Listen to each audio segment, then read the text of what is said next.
Oh, we're already moved over. Great. I was waiting for that news. Okay.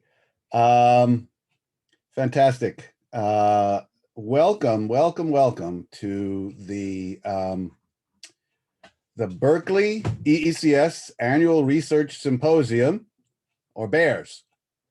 And I'm Jeff Boubacar. I'm the department chair. I'm professor of electrical engineering and computer science. Also the chair of the EE division of the department. Together with me is John Kanté, who's the division chair for computer science. You'll be hearing from him momentarily. For those of you who are not necessarily all that familiar with us, we're the largest department on the Berkeley campus. We house over 130 faculty members, over 600 PhD students, and actually over 3,000 undergraduate majors. We're the biggest program, I think, anywhere. We have academic programs and research centers that continue to be in the top rank nationally and internationally. John? Thanks, Jeff. Welcome, everybody. So we're extremely proud of how we've managed our critical research and teaching enterprises through the extraordinary conditions imposed by the pandemic, and as how well we've reckoned with some long overdue examination of our responsibility towards historically underrepresented students, faculty, and staff. So this year, in response to our Black graduate students, the department created a new social justice committee with the chairs and several highly engaged faculty and some students. And we're engaged with improving the department's inclusiveness, equity, and climate. In particular, after a very thoughtful debate among the faculty, we decided to entirely forego the graduate record examination for graduate admissions, which is known both to discriminate against minority applicants and also in itself imposes a hurdle for many minority students who have less means, and also international students who have a lack of access to that exam often. And we did see a noticeable improvement in the diversity of our incoming admissions of grad students this year, especially Black grad students. So in this spring, we're offering a new social justice in EECS course, both, it's a mezzanine course, so both graduate and undergraduate students. And we're looking forward to moving back to mostly in-person instruction in the fall. The format and extent of in-person is still being negotiated and planned, but at least there'll be some activities on campus again, which will give us an invigorated sense of what it means to be a public university. So our faculty continue to receive well-deserved accolades for their groundbreaking work.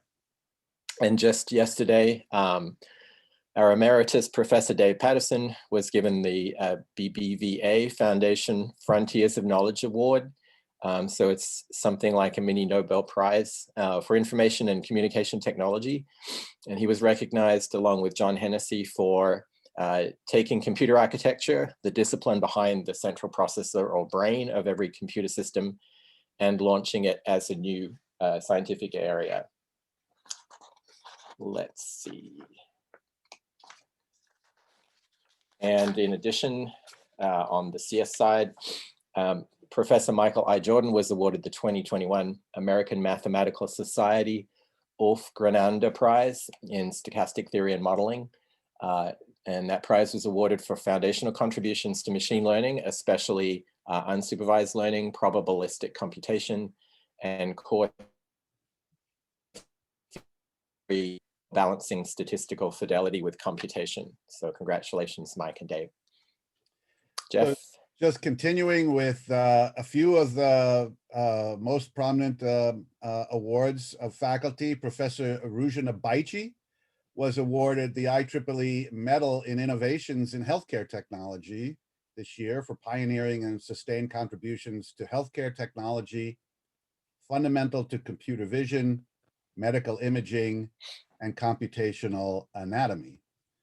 And just one more announcement, Professor and Dean of the College of Engineering, Sujie King Liu, was awarded the Chang Lin Tien Leadership in Education Award, honoring an Asian American and Pacific Islander who has achieved significant academic accomplishments and demonstrates the potential to advance to the highest leadership levels in higher education.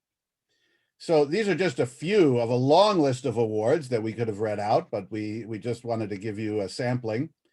And it's in this section of announcements, which we do every year at this event, that you can notice a theme. Many awards of this type are given in recognition of achievement over a career or for noteworthy milestones within a long arc. These awards are the fruit of many decades of accomplishment and indicative of the wise hiring decisions made by our leadership decades ago. This brings us to the theme of today's program, which is new faculty. We think, and we hope you'll agree, that you're more likely to get a sense of the direction and the long-term future of the department as an institution from those who have just begun what we are sure will be long and distinguished careers. While already accomplished in so many ways, we can't overstate how excited we are to see the body of work this group of speakers produces in the coming years, and we hope today's slate of talks bears out that enthusiasm.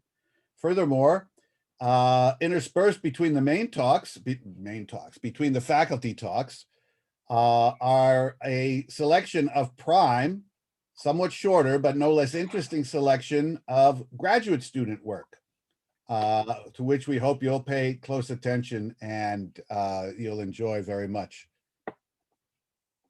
John? Oops. All right.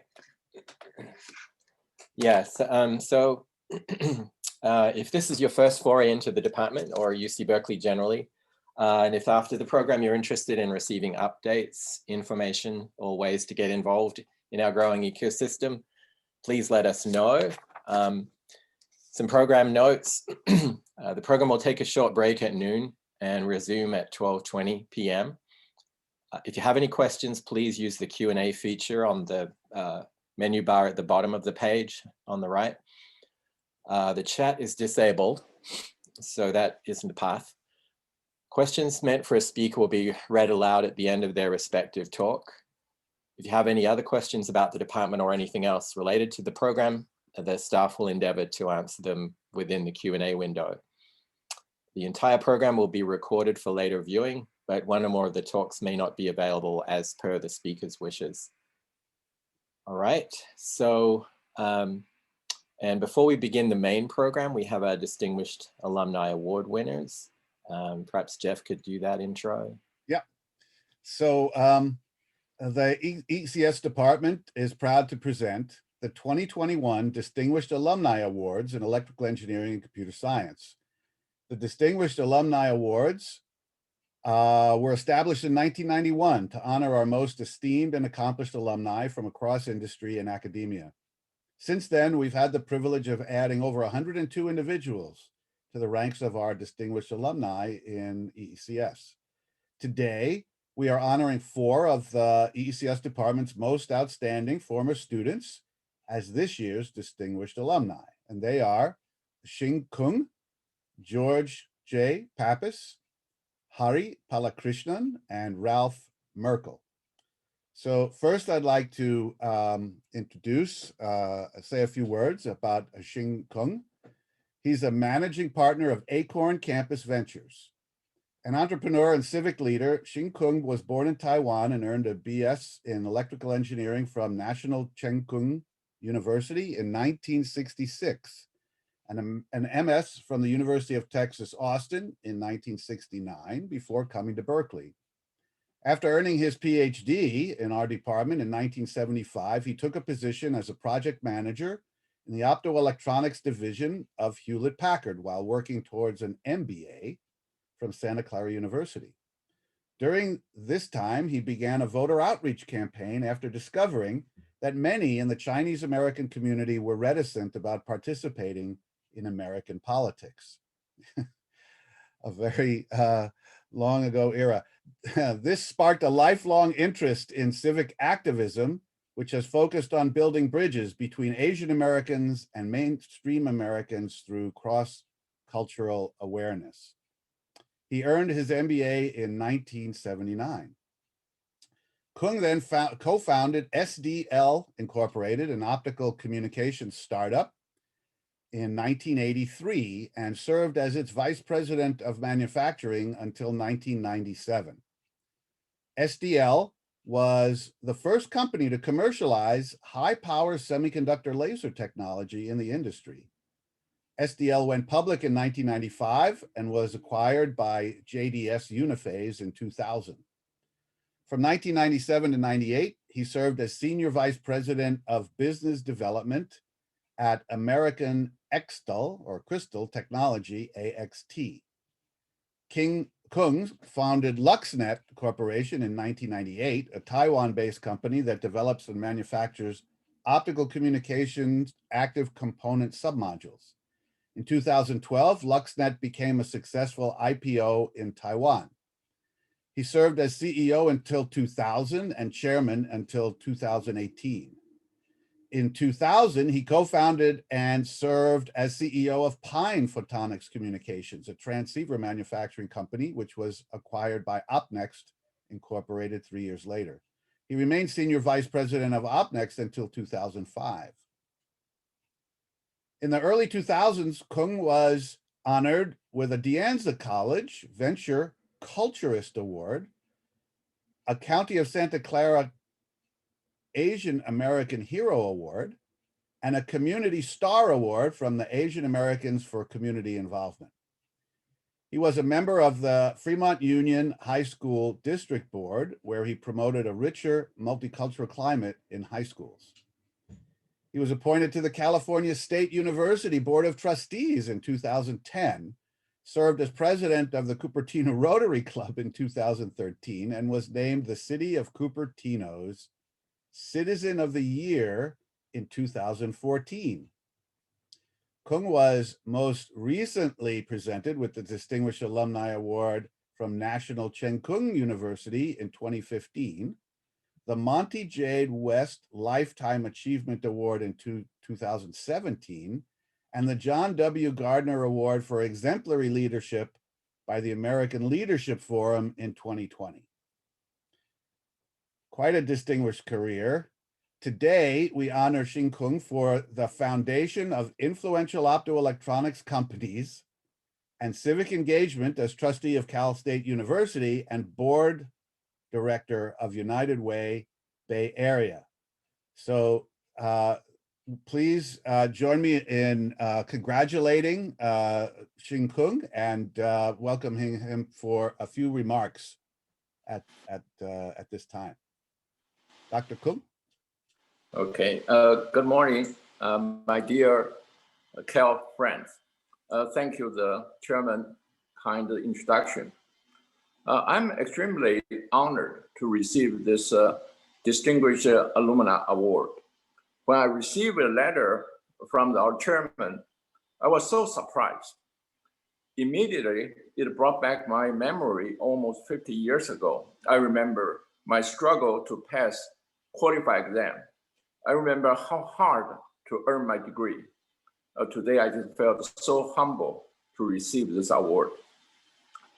Looking back 5 years at Corey Hall, first, I'd like to thank Professor Oden, my advisor.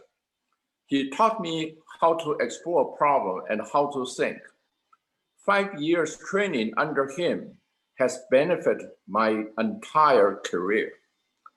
I also have fortunate to meet and work together with many brilliant classmates, in particular, Chi-Ming Hu and Peter Cross.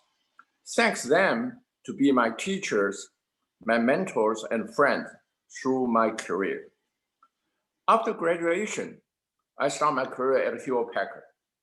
Then the Silicon Valley environment has provided me opportunity to co-found several successful companies in the optical communication industry. Looking back, I have a satisfying engineer and entrepreneurial career. My acorn venture partners have played a vital role in my career. I really like to share this award with them. Sandy Chow, Wu-Fu Chen, Chester Wan, Bob Lin, and in memory of David Chen, who passed away last month. Finally, I'd like to thank the selection committee to give me this award. I'm forever proud to be a Cal alumni. Moreover, my wife, Rose Chen, come here, also earned his PhD degree from Cal and was former chancellor of University of Hawaii at Hilo. We are proud to be a Cal family. Go Bears! Thank you. 我看不见我们自己，看得见我们自己吗？ Hello. Thank you very much. Thank you for those wonderful remarks. Okay, moving along, I also would like to introduce the other Distinguished Alumni Award winner from the EE side of the department. George Pappas is the UPS Foundation Professor and Chair of the Department of Electrical and Systems Engineering at University of Pennsylvania. George Pappas earned his BS in 1991 and MS in 1992 in Computer and Systems Engineering from Rensselaer Polytechnic Institute in New York before coming to Berkeley. While a student at Berkeley, he also served as a graduate fellow in the Division of Applied Sciences at Harvard in 1994. He was the recipient of the Berkeley EECS Eli Jury Award for Excellence in Systems Research in 1999. Pappas was hired as a professor of electrical and systems engineering, ESE, at the University of Pennsylvania in 2000, with secondary appointments in the departments of Computer and Information Sciences and Mechanical Engineering and Applied Mechanics. He served as Deputy Dean for Research in the School of Engineering and Applied Science from 2008 to 2012, when he was named chair of the ESE department at Penn. Pappas won a NSF Presidential Early Career Award for Scientists and Engineers, so-called PCASE Award, in 2004, and became an IEEE Fellow in 2009. He's received numerous awards, including the IEEE Control Systems George S. Axelby Outstanding Paper Award in 2009, the IEEE Control Systems Antonio Ruberti Young Researcher Prize in 2010, the American Control Conference O. Hugo Schuck Best Paper Award in both 2014 and 2016, the Penn George Heilmeyer Faculty Award for Excellence in Research in 2015, the ICRA Best Paper Award in 2017, and the Penn Provost Award for Distinguished PhD Teaching and Mentoring also in 2017. Pappas was named Fellow of the International Federation of Automatic Control, the IFAC, in 2019. Today, we honor George for influential contributions to the field of control theory, and in particular, hybrid systems, embedded systems, hierarchical and distributed control systems, and for leadership in setting strategic directions for ECE departments in the USA and abroad. So congratulations to George. Thank you for all of your wonderful accomplishments and contributions. And I'd like to call on George to now say a few words. Congratulations. Thank you very much, Jeff and John. I'd like to thank both of you, as well as the selection committee, for this distinguished honor. I was equally shocked when I received the message from the department. It made me very proud to be both an alum and a member of this great family. I would like to also congratulate the other winners of this award this year. I think it's fantastic to be in such wonderful company. Berkeley, in my mind, has always been a magical place, which created by the intellectual environment, created by so many, amazing faculty and students. And it was such a special time to be at that time with such an amazing cast of talent, all flourishing to tremendous careers since then. And all I have tried to do really in my life is try to bring some of that magic and some of that culture to my institution at Penn, and through my organizational leadership at ECIDA and other positions to other institutions, because I've seen the magic that happens at places like Berkeley.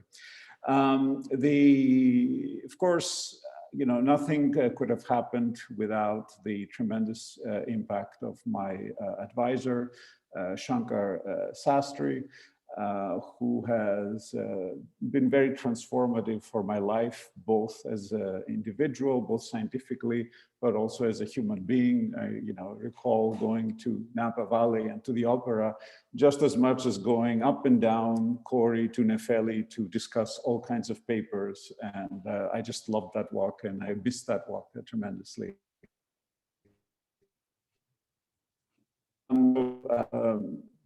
I wish all the best to the faculty, and I wish all success to all of you in the future.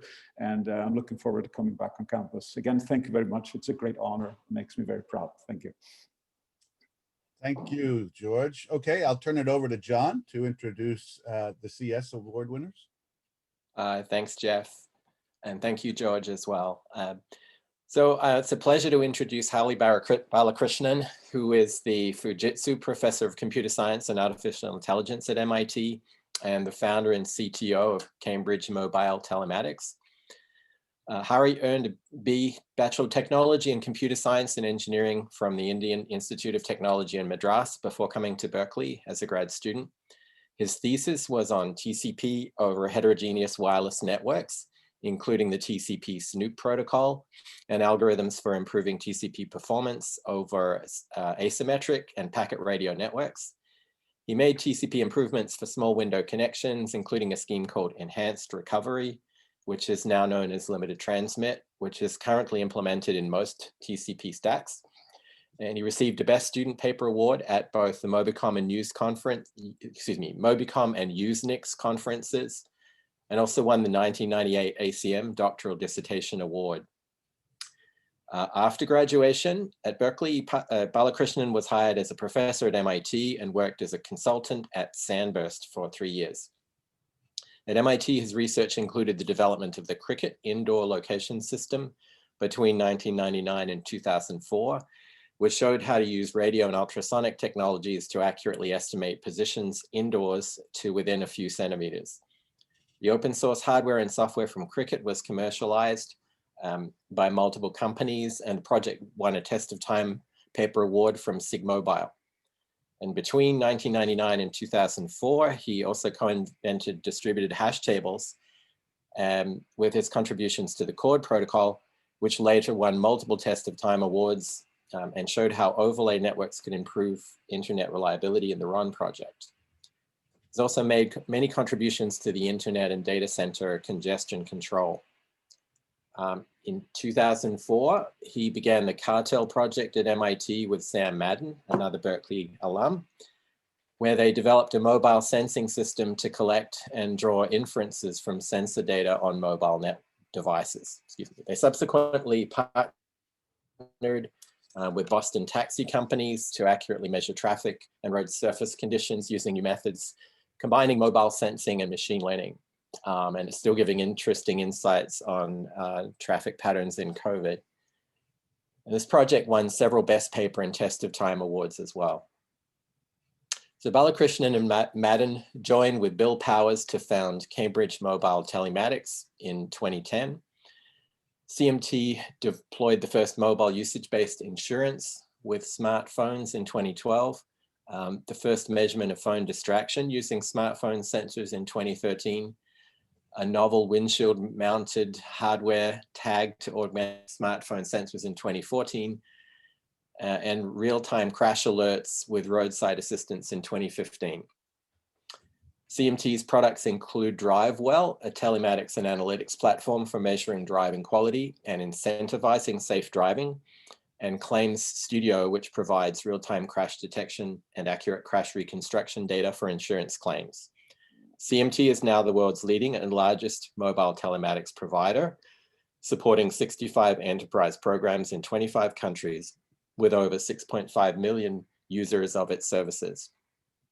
Balakrishnan was inducted into the National Academy of Engineering in 2015, American Academy of Arts and Sciences in 2017, and received the Infosys Prize in 2020 and the IEEE Koji Kobayashi Award for Computers and Communication in 2021 for his important contributions to networks, mobile systems, and telematics. He's also a fellow of both the ACM and IEEE. We honor Hari for her leadership in research of network computer systems that reach out to the physical world and span the globe, and for applications including products to improve transportation safety. And we're looking forward to hearing some remarks from Hari, and welcome back. Thank you, John, for that wonderful introduction. Thank you, Jeff, for your remarks about Berkeley. I'm deeply honored to receive the Berkeley EECS Distinguished Alumnus Award. Just think for a few seconds about how exceptional Berkeley students are and the impressive contributions they've made to the world. This is really special. And many congratulations also to my fellow honorees. Like thousands of students, I joined Berkeley with a lot of excitement, but in my case, with no background in the research area I would eventually end up in, networks and mobile computing systems.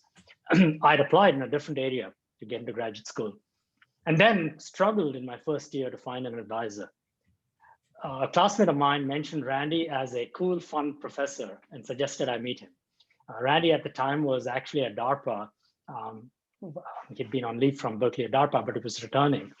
And I'm deeply grateful to Professor Randy Katz for taking a chance on me, almost sight unseen, after about a 30-minute chat when he was visiting from DC in the summer of 1994. I entered his office and saw a beautiful new cricket ball and a cricket bat in the corner. And right then I decided I had to become a student. I had a fuzzy idea of what he was working on, but I knew that I wanted to become a student. I didn't know it at the time, but we ended up working on a new field, mobile computing, which we were really helping to create. Randy was a perfect advisor for me, putting our work in broader context, showing why it mattered, creating a wonderful group atmosphere, and above all, for really backing me. For example, about a month after I joined this group, I failed the preliminary qualifying exam. I failed it quite badly. And all he said to me was, it's done, take it again and it'll be okay. I mean, he really showed, and something that I keep to this day, just back people for their talent and potential. I might actually be the only winner of this award from Berkeley who actually failed this exam before eventually passing it. Over the past 20 years, my research and teaching at MIT have been done with my amazing students, postdocs, and collaborators, and at my company, CMT, with superb colleagues who've been instrumental in helping change how road safety and insurance works. This prize honors them as much as it does me. I've advised and collaborated with about 40 PhD students and postdocs at MIT and numerous other students, and I'm really proud of everything they've accomplished in their careers at various companies and universities. My family, especially my children, bring me endless joy. My parents, both physicists, my sister, an aeroastro professor at MIT, although I should say she graduated from a little junior farm university south of Cal. She's still a great person. And my grandmother gave me a loving, and great-grandmother gave me a loving home where I could repeatedly ask my favorite question, why, without ever telling me to shut it. It's probably why I ended up in a research career. I would not be here receiving this award if it were not for them. Thank you, and go Bears. Thank you. Excellent.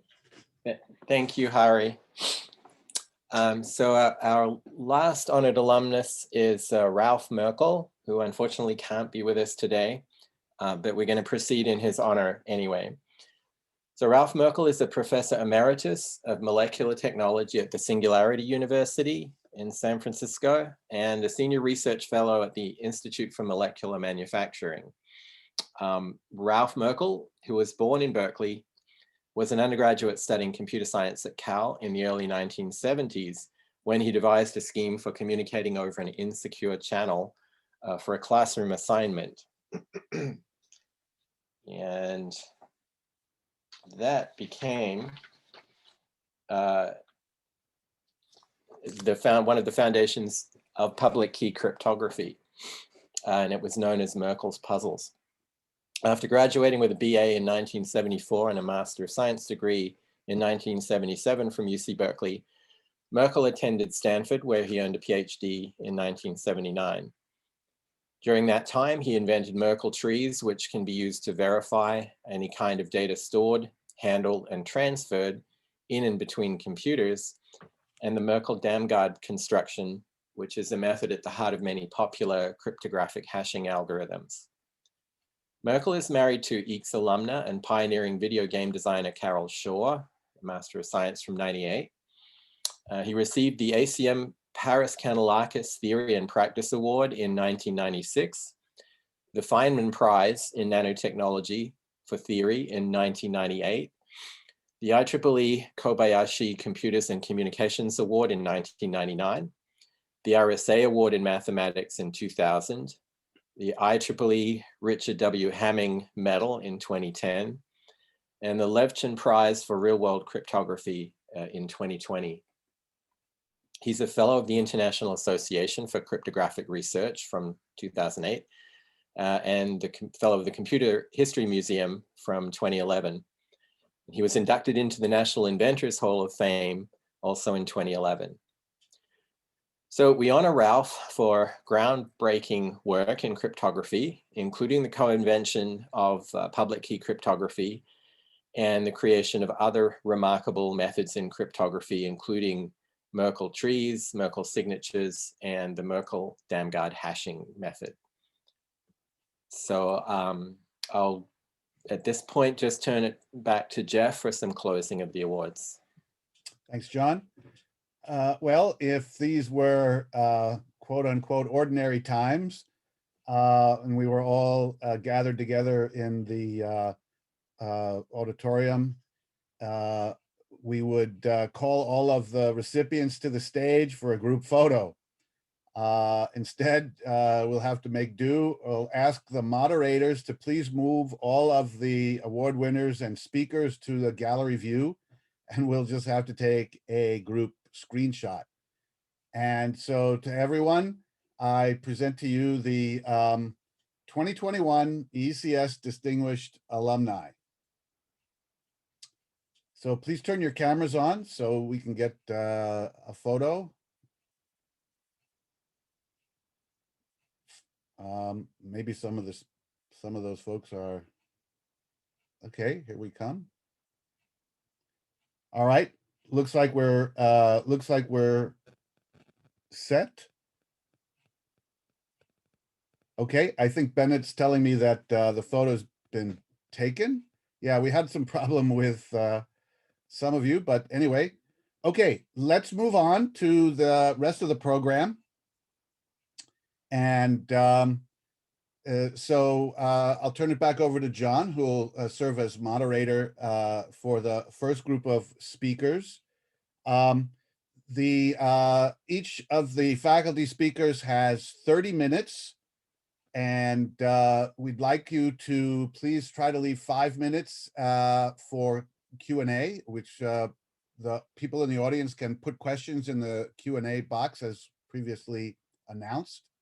And we'll try to give you a warning when you have 10 minutes left or 5 minutes left to speak. So with that, John, go ahead. Great, thank you. All right, so it's a pleasure to introduce one of our new faculty, Assistant Professor Gopala Anumanchipalli, who works at the intersection of speech processing, neuroscience, and artificial intelligence, with an emphasis on human-centered speech and assistive technologies, including new paradigms for bio-inspired spoken language technologies. automated methods for early diagnosis, characterizing and rehabilitating disordered speech. He received a Bachelor of Technology and a Master of Science in Computer Science from IIT Hyderabad in 2008, a PhD in Language and Information Technologies from Carnegie Mellon, and a PhD in ECE from IST Lisbon. After his postdoctoral training, he became a full professor in the Department of Neurosurgery at UCSF, where he continues to hold an adjunct position. He joined the EECS department in January of this year, and his talk is titled A Human-Centered Agenda for Spoken Language AI. So please welcome Professor Anumanchipalli. Thank you. I hope my slides are visible. Yes. Great.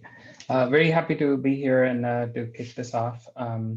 Right. So I joined this spring, and I hold an adjunct position at UCSF in neurosurgery, straddling these two worlds of engineering and medicine. But today I'm going to try to straddle both these worlds in what I'm phrasing as the human-centered agenda.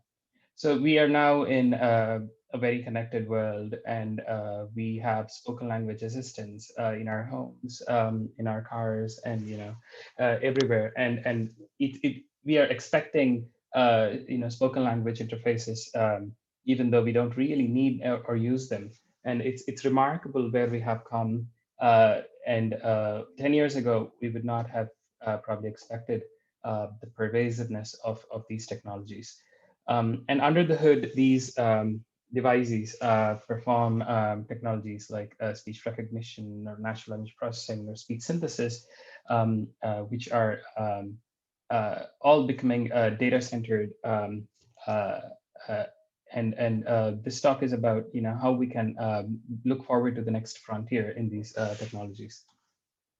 So indeed, it is remarkable. And what I have here is a screen grab from Microsoft's blog, claiming human parity in conversational speech recognition.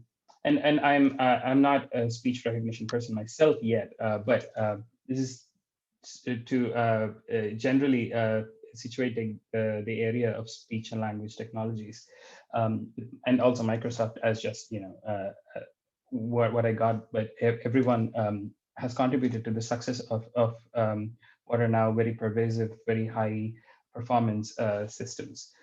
So what you see here is the word error rates, which is the performance of how many words per sentence are wrong, and lower is better. Across the years, we've seen word error rates go down and down, all the way through like under 5% in 2017 by Microsoft and many other players. And this is truly remarkable and has been accelerated by the advances in big data, the compute, and deep learning. And under the hood, these technologies use carefully annotated speech data, say 20,000 hours for production grade ASR, which if you count like 1 hour a day would amount to 55 years of speech. So the limitations of current technologies are quite a few, in that big data and the luxury of having 20,000 hours of data is not always possible. And even with data that big, there are still lots of generalizability problems and unexplainability and biases that we wouldn't want, that I'll talk about. And speech AI is currently a cascade of processes, not like a holistic communication process as humans do. And a quote from a former Cal professor is like, there is a lot to be gained from data, but it can't mask how dumb the model is. And that is really where we have to look forward to in terms of where the next paradigm is going to be in these technologies. So one of the challenges that we have to address is spoken information access for all. I just typed this in Google and how many languages are supported by Google Translate and Google Speech Recognition, and it's 109 languages with various combinations of translate, recognize, and synthesize. And mind you, this is 109 of the richest, most resourced languages. whereas we have over 6,500 languages in the world. Many are in multilingual, multidialectal contexts.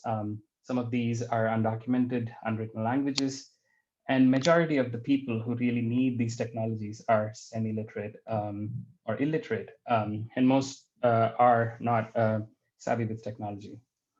So we have to think about how we can make what's available in the rich languages available for everybody, everywhere, in all conditions. The second challenge is the unwarranted biases in current models, which includes effects like this. So what you see here is the performance of speech recognition systems from major players and the average word error rates.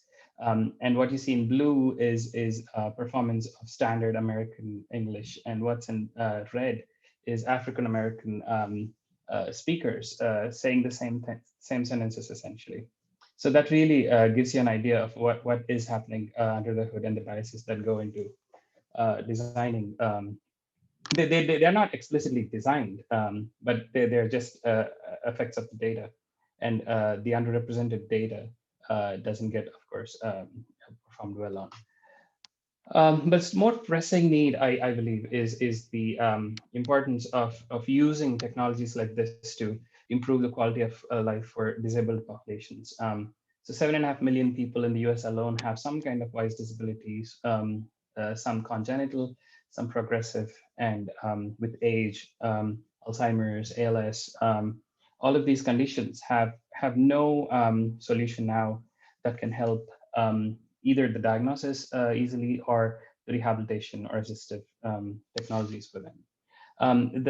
The problem with disability is, each condition is different, and even within a condition, every patient is different, every day is different. But given the cognitive, the strength of these patients, it's sad how the technology can't catch up with how fast their brain is going. So the current paradigms in doing speech and language don't lend themselves to helping across these three challenges of accessibility or health or the biases that I talked about. So there is a need for a newer paradigm, which I believe is going to be in human-centered modeling. What I mean by that is mechanisms that are actually inspired by human mechanisms for speech recognition, speech synthesis, speech production, which we've evolved to efficiently handle these processes. And the models should also be compatible with human physiology so that they can, in a straightforward manner, be adapted in case of disability. And but this is not to be prescriptive in the linguistic sense of it, but to use the current engineering frameworks, but induce knowledge rather than merely data into our modeling. So I'll take a little detour to describe what I've done in the past towards developing brain-computer interfaces for communication, which kind of is a tangent, but in my view, they all come together. Brain-computer interfaces are these technologies that are aiming to decode the human brain towards understanding what someone is attempting to say. So who you see here is Steve Gleason, an NFL player who's been diagnosed with ALS. He's now locked in, but he uses his eye gaze technology. Most of these assistive technologies, are very unreliable and end up with a very frustrating experience. Brain-computer interfaces have promised, decoding the brain so that they can bypass the pathways that are broken in order to enable rehabilitate their lost function externally. What you see here is a scale of communication rates in words per minute across different modalities. And right now I'm talking anywhere between 120 and 150 words per minute. The rudimentary technologies that disabled folks have would somewhere fall here under this less than 10 category. I'll specifically talk about the BCI approach, which is developed from work in motor decoding. So you may have seen demonstrations of a robotic hand being operated by someone with an implant in their brain. and decoding the movements of a cursor on a screen towards creating spellers. Now, that happens to be the state of the art, and that is at an 8 word per minute rate. To have the robotic arm bring a cup of coffee to them. But the problem with these technologies for communication anyway is that they're not tapping into the neural substrates of communication, but they're tapping motor movements of the arm, which are being repurposed to move a cursor on a screen plugged with an interface of alphabets. But if you look at the brain itself, what you see here on the left is laying out different parts of the body in relative proportions to the amount of cortical tissue associated with those functions. You can see hands are as important because dexterous manipulation is a unique skill that we have evolved to have. But so is the face. This is a model scaled to the relative cortical real estate. You can see the lips and the tongue being as important because as evolved people who have evolved to use spoken communication, we use a lot of these functions. But as much as work has been done in motor neuroscience has not been done in speech neuroscience because of several methodological challenges. Now is the time where we have access to the cortical underpinnings of how speech happens, how we listen, how we speak. And there are a range of modalities all the way from imaging neurons, single neurons in the brain, to monitoring cortical tissue, which aggregates several thousands, hundreds of thousands of neurons at spatial resolutions that also tell us a lot about what's happening where in the body. So particularly, I'll be talking about ECoG because that's where my work has been in the past. So ECoG is electrocorticography, where a grid of electrodes, which are basically sensors, laid out on the surface of the cortex that measure the voltage at the cortical surface. And this is the reconstruction of what an implant would look like. And this is not done for purposes of developing brain-computer interfaces, but it would be developed to track where epilepsies are originating for people who have uncontrolled epilepsies. And what you see here is how the neuroscience really piggybacks on this opportunity of imaging from the brain. And what you see here is one electrode location coding a sound sa. So whenever you play the sound sa, there is a heightened response in a particular frequency band. And this has been crucial in our understanding of how different parts of the brain are processing speech. And this is perception. But I've personally been involved in the production of speech myself. And we've designed a task where we had participants with these grids placed on them speak complete sentences. And we had parallel neural data, which is like voltages on different surface points on the brain, and the speech data. And this has been crucial in understanding what each part of the brain is doing at each location that we are recording from.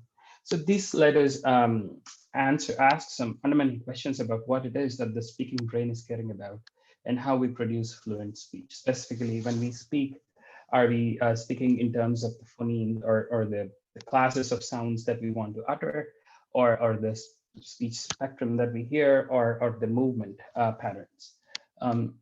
To summarize, what we ended up doing was understand how movements of different parts of the vocal tract are caused by each contact of the electrode grid that we are looking into. We fit linear models for encoding what each electrode is doing.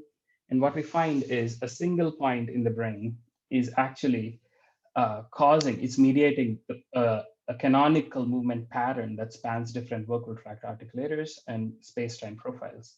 So if you will, this is one unit of movement that composes a larger utterance. And we have found different locations. So this electrode right here is what codes something like pa, ba, or ma, right? And this, just a little south of that, is coding something that engages the back of the tongue to go touch the roof of the palate and come back. So this happens for sounds like ka, ga, ha, and so on. And this is a tongue tip electrode, which means that anytime the tip of your tongue touches the back of your upper incisor, which happens for the na kind of sounds, this is what it engages. And these are what's fascinating about what we found was these movement patterns were a finite canonical shapes that were shared across people. Like across 5 participants who underwent this study, all of them shared these same shapes. And these are essentially the alphabet, the inventory of primitive movement patterns that compose continuous speech in all. And what we found were like 4 broad categories of movement motifs. The tip of the tongues, the lips, and the back of the tongue, and the vocalics, which address all the vowels and pitch contours and so on. So this was key insight into what it is that the speaking brain is caring about in this inventory of movement patterns that compose fluent speech. So this knowledge was what we used to develop brain-computer interfaces. So that was basically the context of why we were doing this study, is to enable people who are paralyzed to talk again, or communicate again through text or speech. But given the insights that we've gained in our neuroscience studies, we have developed algorithms for decoding the brain into physiological substrates of the speech acoustics that can in turn generate the acoustics completely. So our BCI design was basically, given the scientific insights we had, we decoded from the brain the movement patterns, the physiological patterns that compose the movements of the tongue, the manner of articulation, the place of articulations and co-articulations, and then which are then turned into acoustic patterns that can then be played. So we used, of course, state-of-the-art engineering deep learning models for each regression step, but we used a biomimetic design in that we converted the neural function into a substrate that is actually the language of what the brain was doing, which is the motor physiology, and that is then converted into the speech output itself. And in doing so, we did not have vocabulary restrictions and so on. So this was, in summary, what we ended up getting is we had our subjects speak sentences. What you see here are spectrograms of how the speakers were producing some sentences, and in the bottom panel is our decoding of them. So silence is silence, which is good, but we are also getting a broad sense of acoustic patterns that are matching the references. So here an example of what we ended up getting from one of our participants. We collect the cortical potentials from this part of the brain. We decode movement patterns. I hope the sound is being shared, is it? I'm not sure. We're not getting the sound. Oh, I'm sorry, I apologize. Okay. So I just shared the sound. Let's see, it should work. So we decode movement patterns from the brain, which are then synthesized into speech. The proof that you are seeking is available in books. So this is only using the neural. The proof that you are seeking is not available in books. Yeah, that's the reference. The proof that you are seeking is available in books. That's the decoded. Here's another example. Shipbuilding is a fascinating process. This is the original. Shipbuilding is a most fascinating process.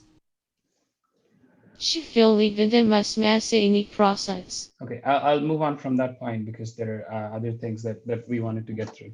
So this was in 2019, mid 2019, and we got like very good coverage on this work, and some misrepresentations. We did not actually decode thoughts into speech, but we were merely decoding intended and executed movement patterns that were actually being able to synthesize speech. So the fascinating thing about my presence at UCSF was that, as an engineer, I was developing all these things, but I also had the privilege to actually deploy all of this. So in new work, since this work, we have been able to extend this to a clinical trial where we have deployed technologies that record this part of the brain and decode actionable communication signals from the brain. So this is under review. This is very fresh off the lab. But what you'll see here is a participant who is paralyzed. I think I'll pause it here to give some context.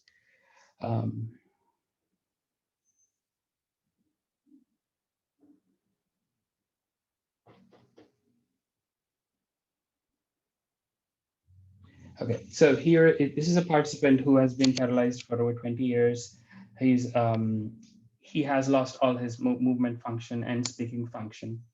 But given the neural data, we have implanted a grid in the speech motor cortex of this participant, and we are able to collect the potentials just as we did in the epilepsy case. And we are decoding, we are prompting him in the demo, we are prompting him to say a sentence from a given restricted vocabulary, of course, but the sentence is his, like he can generate any sentence of this vocabulary of 50 words. And I'm playing it again. He is what we can describe as an arthric. He can't speak.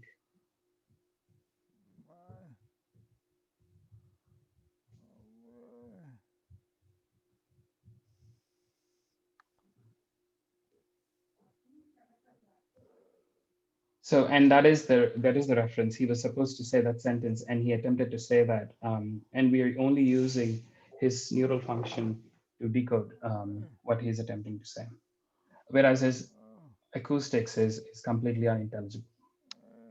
This is another example.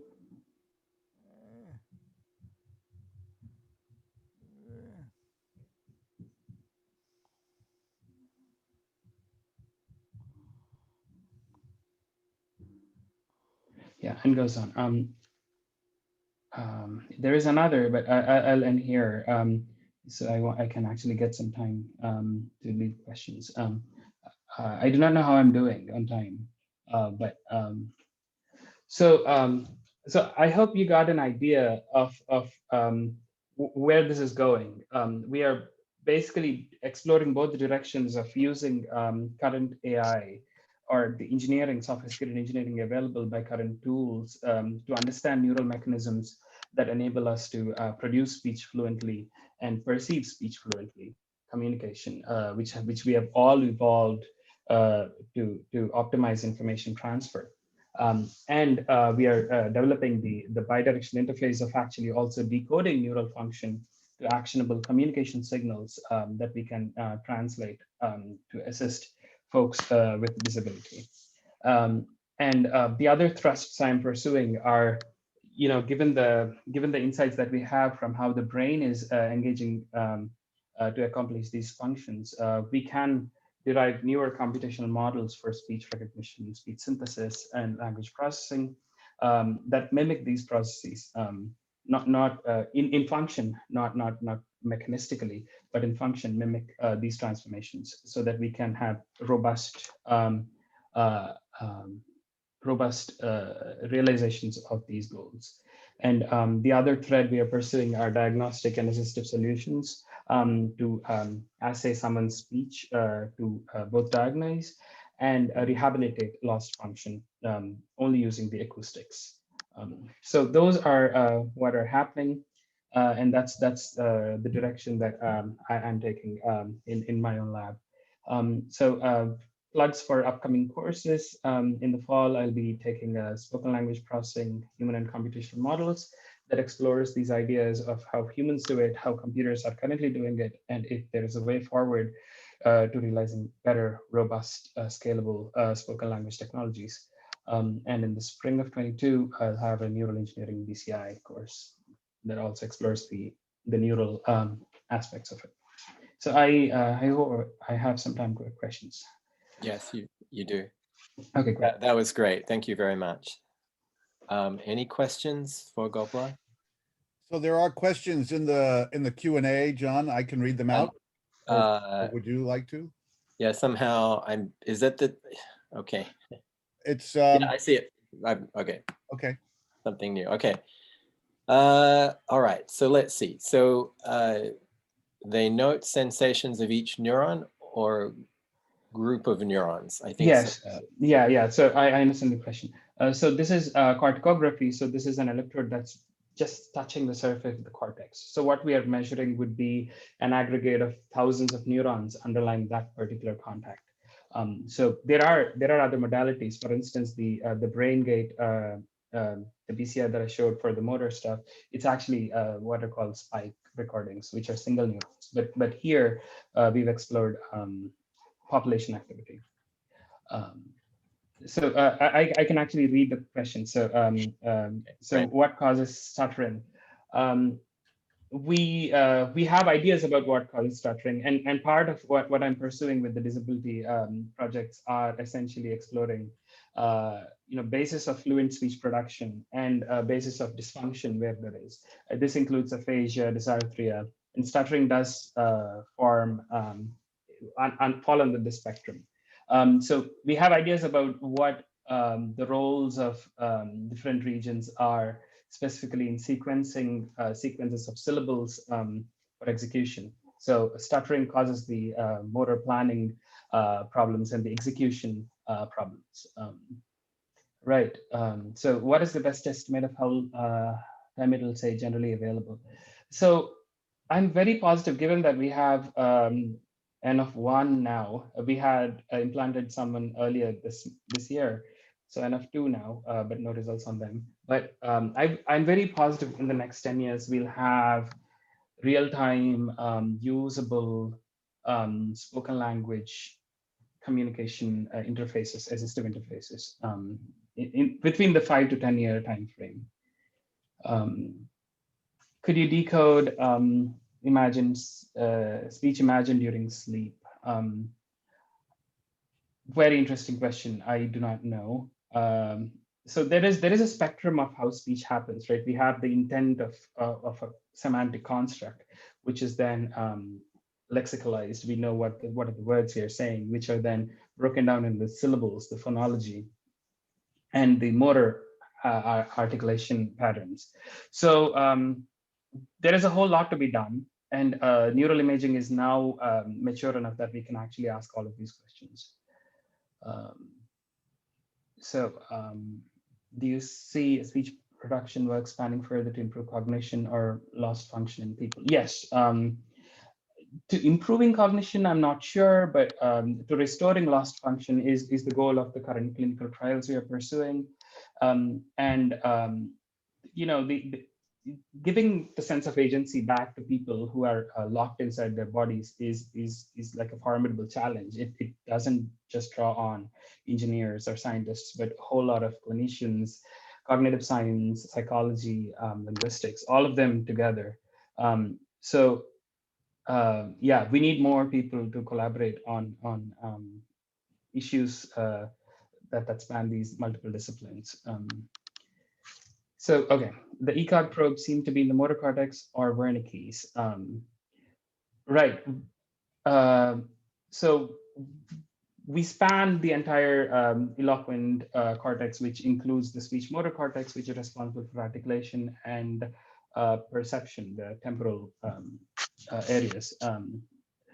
We have had success decoding language from the motor cortices, but we know that the perception auditory cortices have a role in linguistic semantic encoding, and they need to be modeled as such. We have limitations in how many grids we can implant in someone. So there is some bandwidth problems there, but I think these are solvable in time. How invasive is the probing method?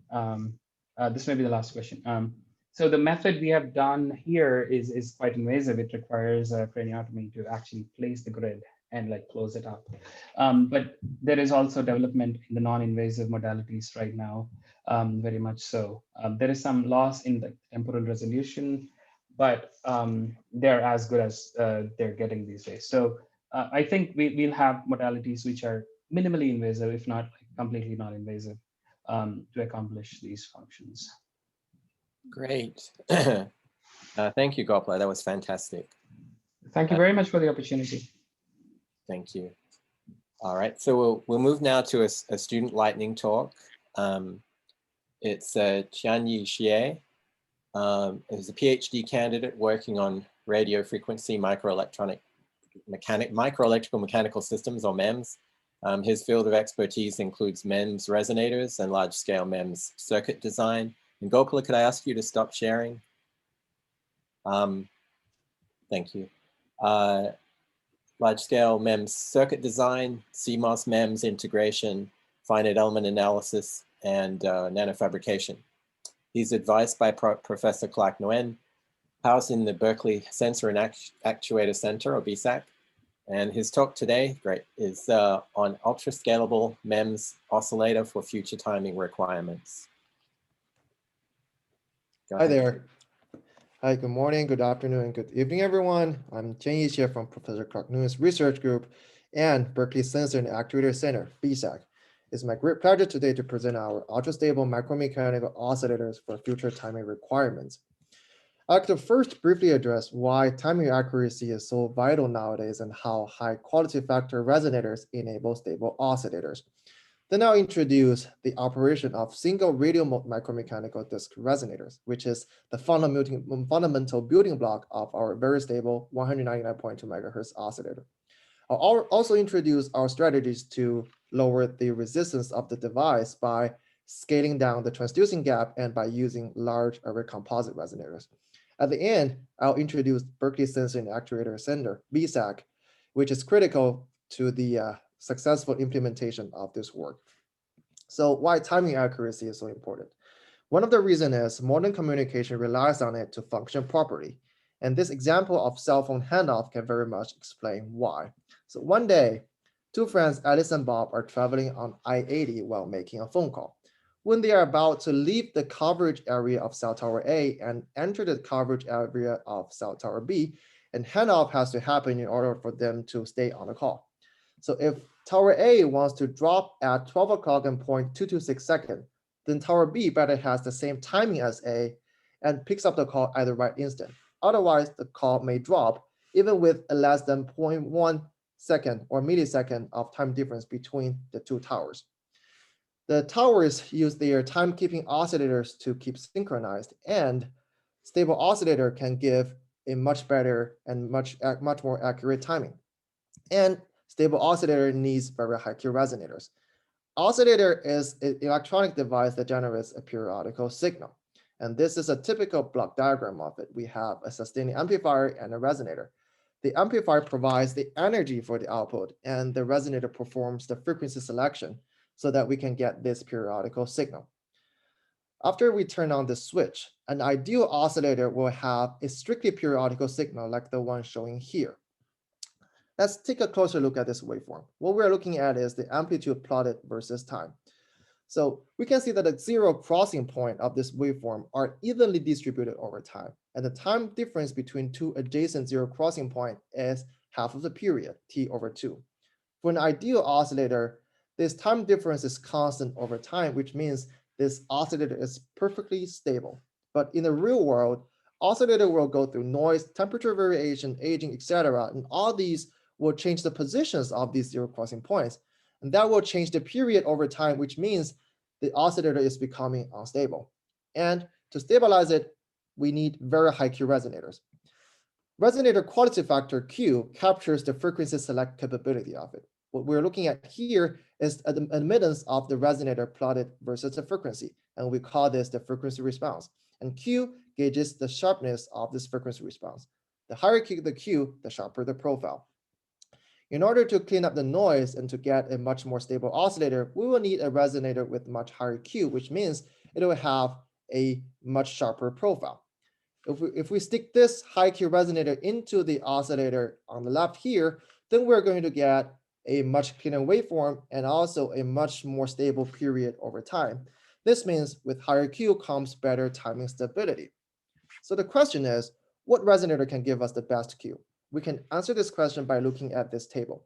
This table summarizes 3 different technologies of resonators: an on-chip LC resonator, a quartz crystal resonator, and a capacitive MEMS resonator.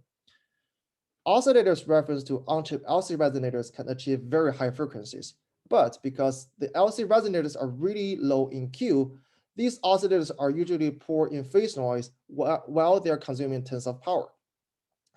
Quartz crystal resonators have been the backbone of accurate timing for ages, and they provide sufficient Q while achieve great phase noise performances. But the large form factors of these resonators lead to pretty high power consumptions. Capacitive MEMS resonators, like the one showing here, can usually achieve even higher Q compared to quartz, and their much smaller parasitic allow for very low power consumption while achieving similar, if not better, phase noise performances comparing to the quartz. This is an SEM image of a 61 megahertz polysilicon one glass mode disk resonator. This has recently just achieved a record-setting figure of merit oscillator, and the figure of merit is minus 231 dB. So we see this technology a better candidate for future timing requirements. And the MEMS-based oscillator summarized in the third column here basically combine this 61 megahertz resonator with a pure space sustaining circuit like the one showing here. So to characterize the stability of this oscillator, we take the phase noise performance. And the lower the phase noise, the better the stability. This phase noise plot here shows how this oscillator satisfied the very stringent legacy GSM specifications, which is the hardest, some of the hardest to achieve for cell phones by consuming only 80 microwatts of power. This oscillator is working at 61 megahertz. But if we can achieve higher frequencies while retaining similar phase noise and power consumption performances, then this would open up even more stringent applications such as portable radars. And to make this oscillator working at higher frequencies, we need to significantly lower the resistance of this device by shrinking the gap between the electrode and resonator. And instead of using the single disc resonator, we need to use a large scale array composite resonator. So this work, we used a 10 disc array composite resonator. It has 10 single discs coupled mechanically by beams of different lengths. But before diving into the detail of this resonator, let's first take a look at these single discs, the building blocks. Showing here is a single disc resonator supported by a stem in the middle on the DC electrode.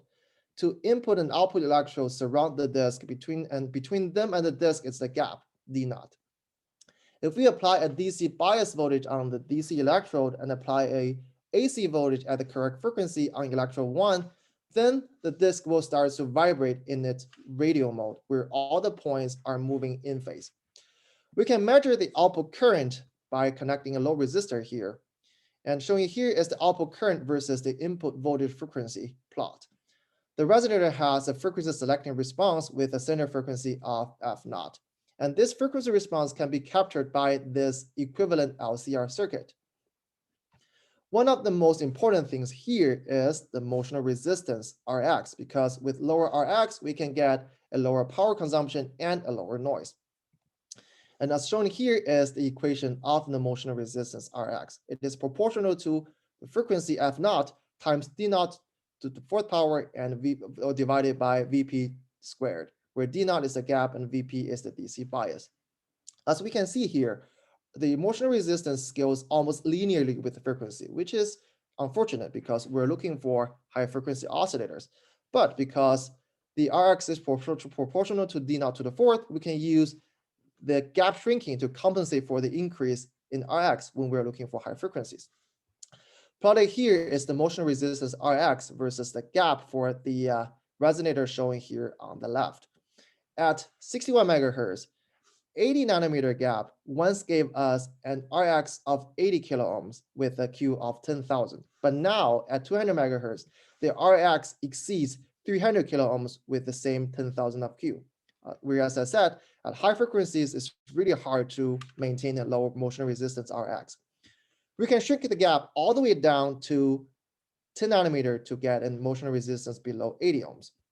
And in this work, we decided to use a gap of around 40 nanometers to get a motion resistance of around 13 kilo ohms for a single disc resonator. And instead of shrinking the gap more, we decided to use another approach to lower the resistance, and that is to use array composite. So we already know that the frequency response of the output current of this single disc resonator has a frequency selecting profile. It has a magnitude of I single. To lower the resistance means that we want more current out of the same excitation voltage. And we first try to use, okay, how about we take 4 different single resonators and connect them electrically in parallel. But the problem here is these are all very high Q resonators, and any slight mismatch in frequency will result in a current not adding together. So instead of getting a stronger single peak at the desired frequency, what we're really getting is 4 different peaks spreading over the spectrum. To fix this problem, we take the disks and couple them mechanically with beams together. And these beams are usually have a length of lambda over 2. These lambda over 2 beams will move all unwanted modes to further frequencies and isolate out the single desired mode at the correct frequency with a much larger magnitude. In this case, we have 4 disks, so we have 4 times the output current, so that the motion resistance is just 1/4 comparing to a single one. Okay, great. So we have the disk array composite ironed out. Now let's see how to fabricate it. So starting with the silicon wafer, we first deposit isolation layers made of oxide and nitride. Then we start the fabrication of the polysilicon interconnect layer. We use an oxide molding process to achieve a much thicker polysilicon layer for lower trace resistance, which is critical for this work. To do that, we deposit oxide and pattern into the shape of the mold. Then we fill the wafer with polysilicon and then planarize with CMP. Then we start the fabrication of the disk, which includes the stem, which is defined in another oxide molding process, and the deposition and patterning of oxide hard mass and the polystructural layer. We then deposit a thin layer of high temperature oxide to define the gap D0 of the resonator. And then we open up the contact regions for the electrodes and deposit polysilicon as the electrode. Then we pattern the electrode and then planarize the wafer. And at this point, we can just release the device in HF, and the device is ready to be tested. Shown here is the SEM image of a released disk array composite resonator. And here are the 6 input and output disks surrounded by electrodes. All the disks are coupled by beams with different lengths to achieve multiple design goals. And this slide here shows the frequency response of the resonator here. And under different DC bias conditions, this resonator has a Q of around 18,000 to 20,000, which is pretty high for this frequency range, which is 199.2 megahertz.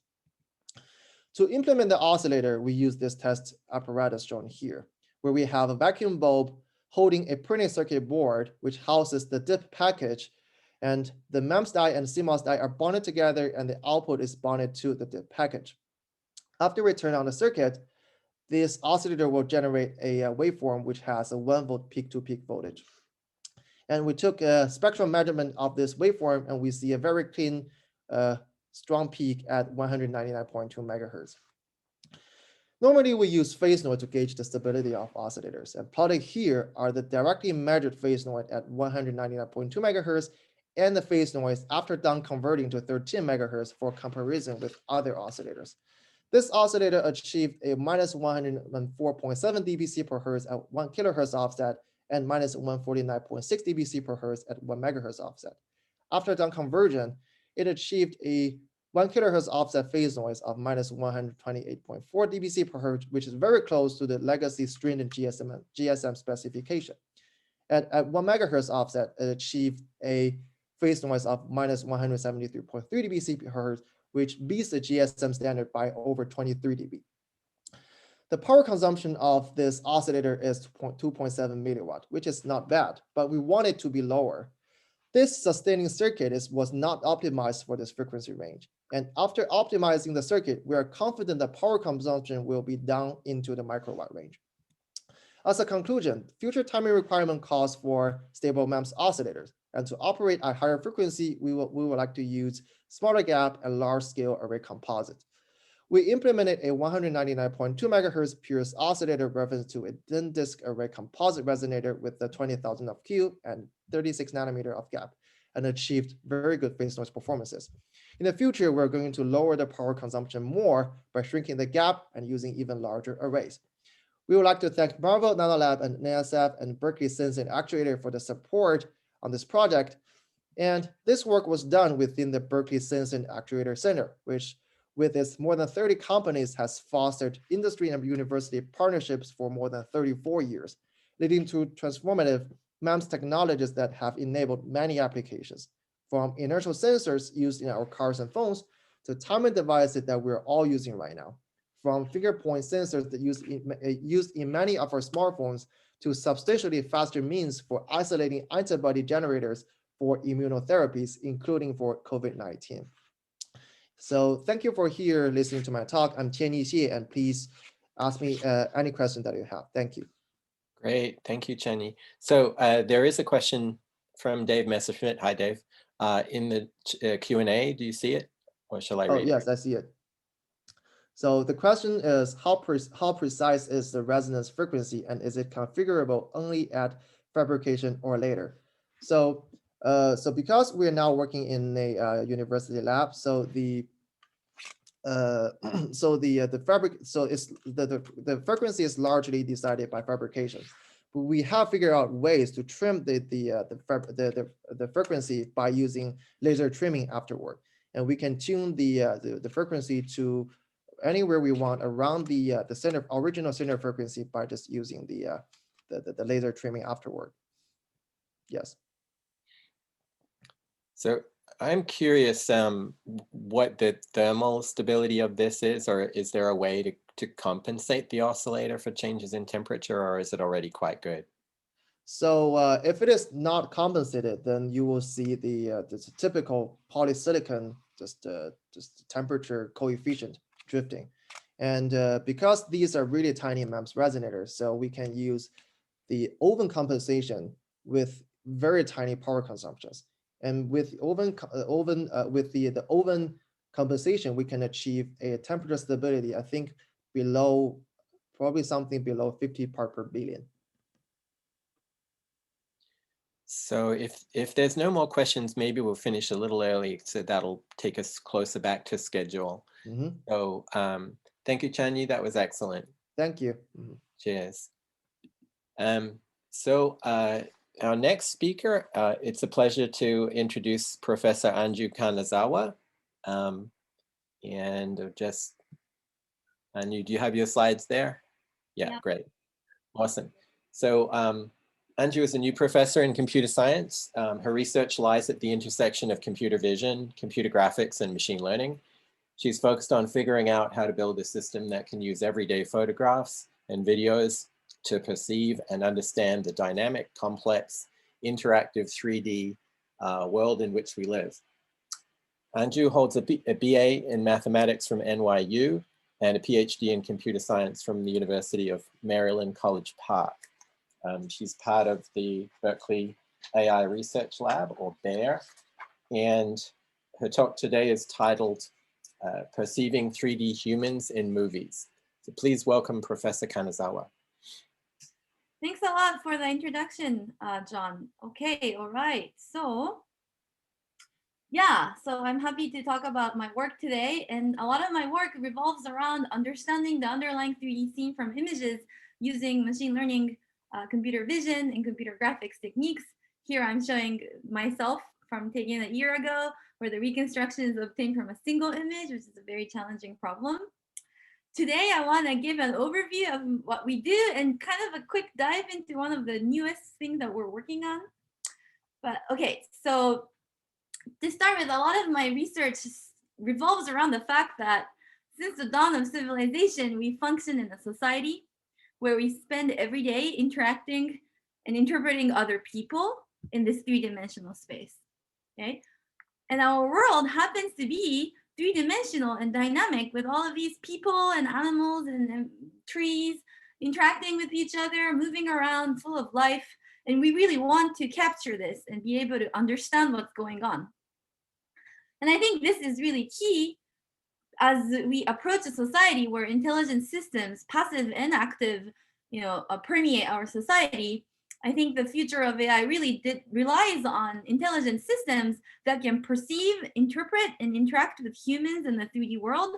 Because after all, our goal is to make our society a better place and deepen understanding for ourselves. And for that, we need to understand where the people are, what they're doing, what would they like to do, and how you would interact with them. Okay, but recovering the non-rigid 3D structure from images, especially or video, is a very challenging problem. And today's working solution in the industry is that of motion capture, which you might know from these movies where you have to put actors in these kind of suits and then put them in a environment, like a rig or like this green screen world, in order to capture their emotion, that which you can use in movies. Okay. So this is really cool, but the problem is that this kind of system clearly is not accessible to everybody. And more than anything, the world is so much more than a green screen. There's a lot of interesting things that we would like to capture that does not require us to go into a studio. So much of my goal in research is to do 3D perception from images or videos in the wild. And in the wild is a jargon that we use in our field to talk about videos or images that are captured in an uncontrolled environment. So like anything from your phone, something that is not in a specific, studio. Okay, and so that's what we've been working on. And in 2016, we developed this approach that was fully automatic approach that can recover the mesh of these people from images. And like it is not just the surfaces, but like understanding the joint angles in which these bodies are formulated. We also want to extend this to everyday photos with some clutter, things like you take from your phone. We've also developed this with a deep learning based approach to recover the underlying 3D mesh from video. And once you can do video, you can do exciting directions, like a little bit being like this baby who is imitating this actor in the movie, learning to act from visual observation. So if you can actually extract the 3D human motion from video with underlying parametric motions of the joint angles and such, you can use this as a cue to train your reinforcement learning or some kind of policy that actually learns to act in here virtual environment or real world. And this isn't just playing back the motion, but this is actually acting in this virtual space, so you can actually throw things at it and interact with it. Another nice application of this approach really is that, if you can perceive these 3D humans, there's a lot of immediate applications in creativity, content creation that allows everybody, ordinary creators, to use this kind of, high, the 3D understanding of the body. The thing on the right is a music video from a couple of years ago from Kenko Brothers. And they're fitting these human body models, but, this isn't accessible right now. And hopefully we can make it more, accessible so people can do all of these cool VFX effects. Another application is really, perceiving people in the context of the 3D world allows you to anticipate what they might do, which is critical for autonomous systems like self-driving cars to operate safely around people. Another application, if we can obtain very fine-grained accurate motion, which is still very challenging today from monocular video, is application in medical diagnosis and treatment of body motions and biometrics. And today this requires another motion capture lab at a big hospital, but it would be nice if you could do this from a couple of cell phones and things like this. And so these are potential applications of my work in this 3D human domain. And we've been making a lot of progress in this space, reconstructing these 3D human mesh from a little cluttered environment with doing deep learning based approaches or video like we discussed. We can also try to do this prediction. Given this a little video of a person who's about to throw this bowling ball, you can predict for this kind of dynamic motion, you can actually predict what they might do from video because we have lots of data. And again, and you can imitate, learn to act from watching, say, YouTube video. Okay. So the next frontier really in this line of research that we're excited about is that, humans are really hard subjects, and we've made a lot of progress, and that's great. But really, people live in and do things in the context of their environment. And so we need to be able to understand, to really understand what they're doing. We also want to be able to understand what the objects are and their 3D placement. And so the next challenge that I'm not talking about today is recovering 3D humans and objects in the wild. So this is some results from our very recent work that we published this summer, where we can recover not only the 3D human mesh, but also the 3D mesh of these objects in this image in the wild from a single image, okay? And that looks reasonable when you look at it from different directions. So this is really another frontier that everybody is really excited about in this space. But today I want to talk about another challenge that is relatively quite underexplored, and that is that of perceiving people in movies. So I'm going to play lots of cool clips here. Thank you, sir. All right, see you later. Thanks. Okay, so here, let me turn this off. So movies are a really rich data source. It's a treasure trove of human behavior, you might say. And it's also produced in many different countries, have lots of different types of people, giving us huge cultural diversity and range. And it's a great data source for learning common sense behaviors from looking at these people. How do you interact with others? How do you use objects and such?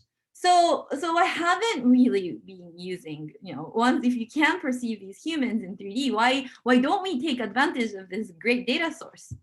Well, there is one challenge in using this kind of data.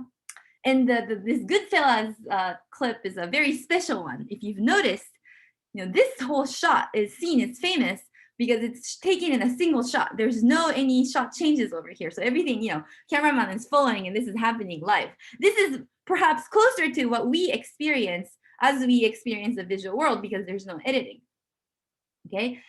And this is a very special case. This visual media is not always like this. It has edits in it. And that really puts a lot of challenge in this, okay? So compared to this is another state-of-the-art model and the kind of data set that we explore with.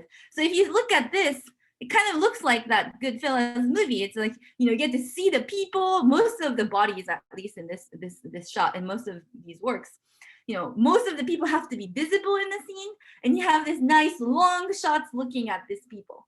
But that's really not what visual media is like, so if you look at these popular movies, what makes these movies unique in comparison to the previous shots that we've seen? Can someone guess? I guess this is not an interactive session. I can't hear from the audience, but you might say, if you look at it, what is the difference? Well, it happens. Oh, do you have a cue or what do you think is the difference? So the difference really is that there's lots of shot changes happening. We're looking at this person from the top, and suddenly we're looking at a different angle. You punch this person, look at it from a different angle, and all of these shot changes are happening so craftedly because directors do this with very, like explicit intention to do this, because changing these shots really give you a better space of what's actually happening, not just from a single view, but showing it from all these different angles really tell the whole story of what's happening in the underlying scene.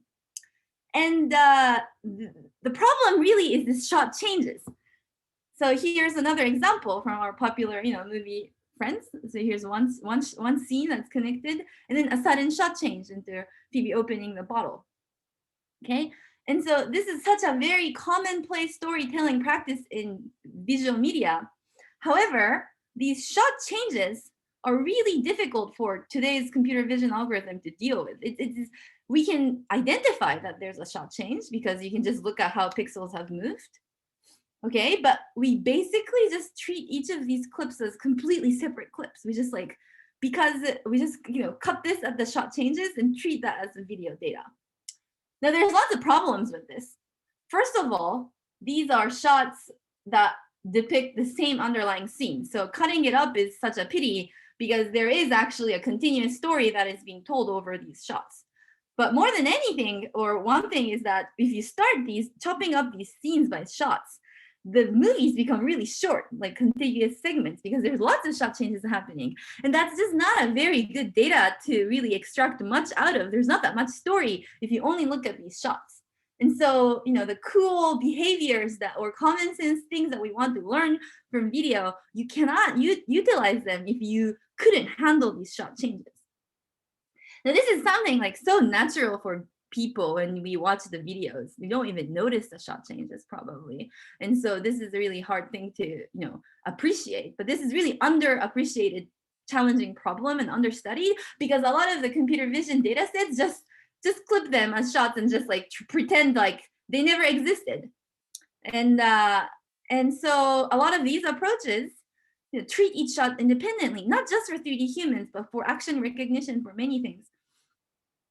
And so when you run like the previous 3D human models that I've been talking about, on images where you see reasonable amount of people, these approaches do well. But on these highly truncated scenes, it's obvious to us that these are people standing, but this is very underdetermined problem. You only get to see the top of it. And so the algorithms can't tell which direction people are kind of hanging out. And so these optimization methods completely fail when there's like a huge truncation. You might think that using like deep learning priors will help this, which it does. This is yet another deep learning based approach. And it does a little bit better, but it doesn't do so well when these when there's a heavy truncation, because a lot of the data set that is being trained on is more performance capture where you see most of the people. Okay, but this is really the point is these shots are annoying, but they are really depicting the same underlying scene. If you are able to reconstruct the previous scene, you should use this knowledge in order to explain the next shot and also figure out which direction you're looking at these characters with, which is very natural to us. But it's actually very challenging to compute these cameras because there really isn't any overlapping pixels. Like pixels in this view look very different from this other view because the camera changes very wide baseline. So our idea really is to, embrace this idea of shots and don't treat it as a nuisance, but really embrace it as a new 3D signal. Because if you think about this, a multiple shots is a view from a different angle, and that is great multi-view signal. And the thing is, people are moving around in a scene, so it's not a static scene, but the underlying scene should be continuous and smoothly changing. And so this is the kind of idea that we use in order to connect these shot changes through 3D humans. Okay, so here are some results. We show the results first. So the bottom right is our approach. Here we're showing the optimization-based approach, which works well when the whole body is visible, but when the people are heavily truncated, it doesn't really work that well. And at the bottom is state-of-the-art deep learning-based approach that runs on video. And again, it fails when there's like large truncations, and it's also not treating these multiple shots separately. Okay. All right, so before I discuss how we do this, I want to quickly review the models and the parameters in which we solve these problems. So what we do is we use this morphable model, parametric body model of the world, of the human. And the idea is a 3D human can be described by its intrinsic shape parameters like the height and the weight, which has 10-dimension, low-dimensional subspace. It's like a PCA knob that you can tune. And the articulation or the pose of the body is expressed by the joint angles of these kinematic tree that is embedded in the mesh. So suppose over here we have 23 joints and we want to specify the angle at each joint, which specifies the articulations. And together you can combine these using linear blend skinning, which is a very popular approach in computer graphics, to get a mesh of the person in any shape or pose. Of course, we're always taking a picture, so let's throw in the cameras in there. And so these are our solution space that we want to do optimization or over. And so if you sum up these numbers, these add up to 85 numbers that express the body pose and the shape and the camera viewpoint of the person in an image. And so really the million-dollar question is, how do you recover this 85 numbers from an image? And I'm going to discuss the approach that we did in 2016, which is optimization-based approach. One way of solving this is this, which is that given an image, we run an automatic 2D joint detection by using some off-the-shelf deep learning convolutional neural networks. And then what we do is just solve for the pose and shape that explain these 2D joints. And by that, what I mean is you're going to solve and set up an optimization objective and solve it with respect to those 85 parameters that we saw, such that when you pose and shape them, the 3D joints, which you can define on the mesh, after you take the picture, go on top of the 2D joints, the corresponding 2D joints that the other network has detected. And so here I am visualizing the optimization procedure from the initialization to the final thing. And obviously this is a extremely underdetermined problem. So you have to add a lot of priors, such as how human bodies bend and such. I'm not really getting into this, but this is really an approach for solving for every single image independently.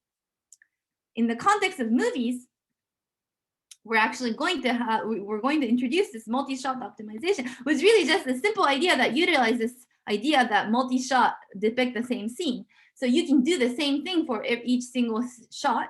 This is basically just treating each shot independently. But we know that it corresponds to the same underlying scene. So we can actually enforce the resulting humans to be similar across these shot changes. And you can identify, these are immediate shot changes, and you can identify the shot changes using an off-the-shelf algorithm. You can use re-ID to figure out if these are the same person or not. And once you do this, you can basically enforce the 3D consistency of the people. And then, it's a subtlety. You can't do this in the camera frame because you're not going to be projecting to the same place. But you can do this in the canonical representation of the human body and encourage these bodies to be similar. Okay, so then this allows us to solve for the one kind of smoothly change. It's not a single shape because the person might be moving, but a set of shapes that are similar or smoothly changing. And we can also identify the viewpoints in which we are looking at the scene. This is really cool because, between these two images, there are really not that many overlapping pixel patches that, it would be difficult to do some kind of multi-view stereo or traditional computer vision approach to figure out the camera. So this is yet another way to figure out which direction you're looking at this thing by using your human prior. And I hope this is also applicable to other type of application. Okay, so that's really the method. I'm not getting into the details, but it's like really a simple idea, but like a powerful one that people haven't really explored.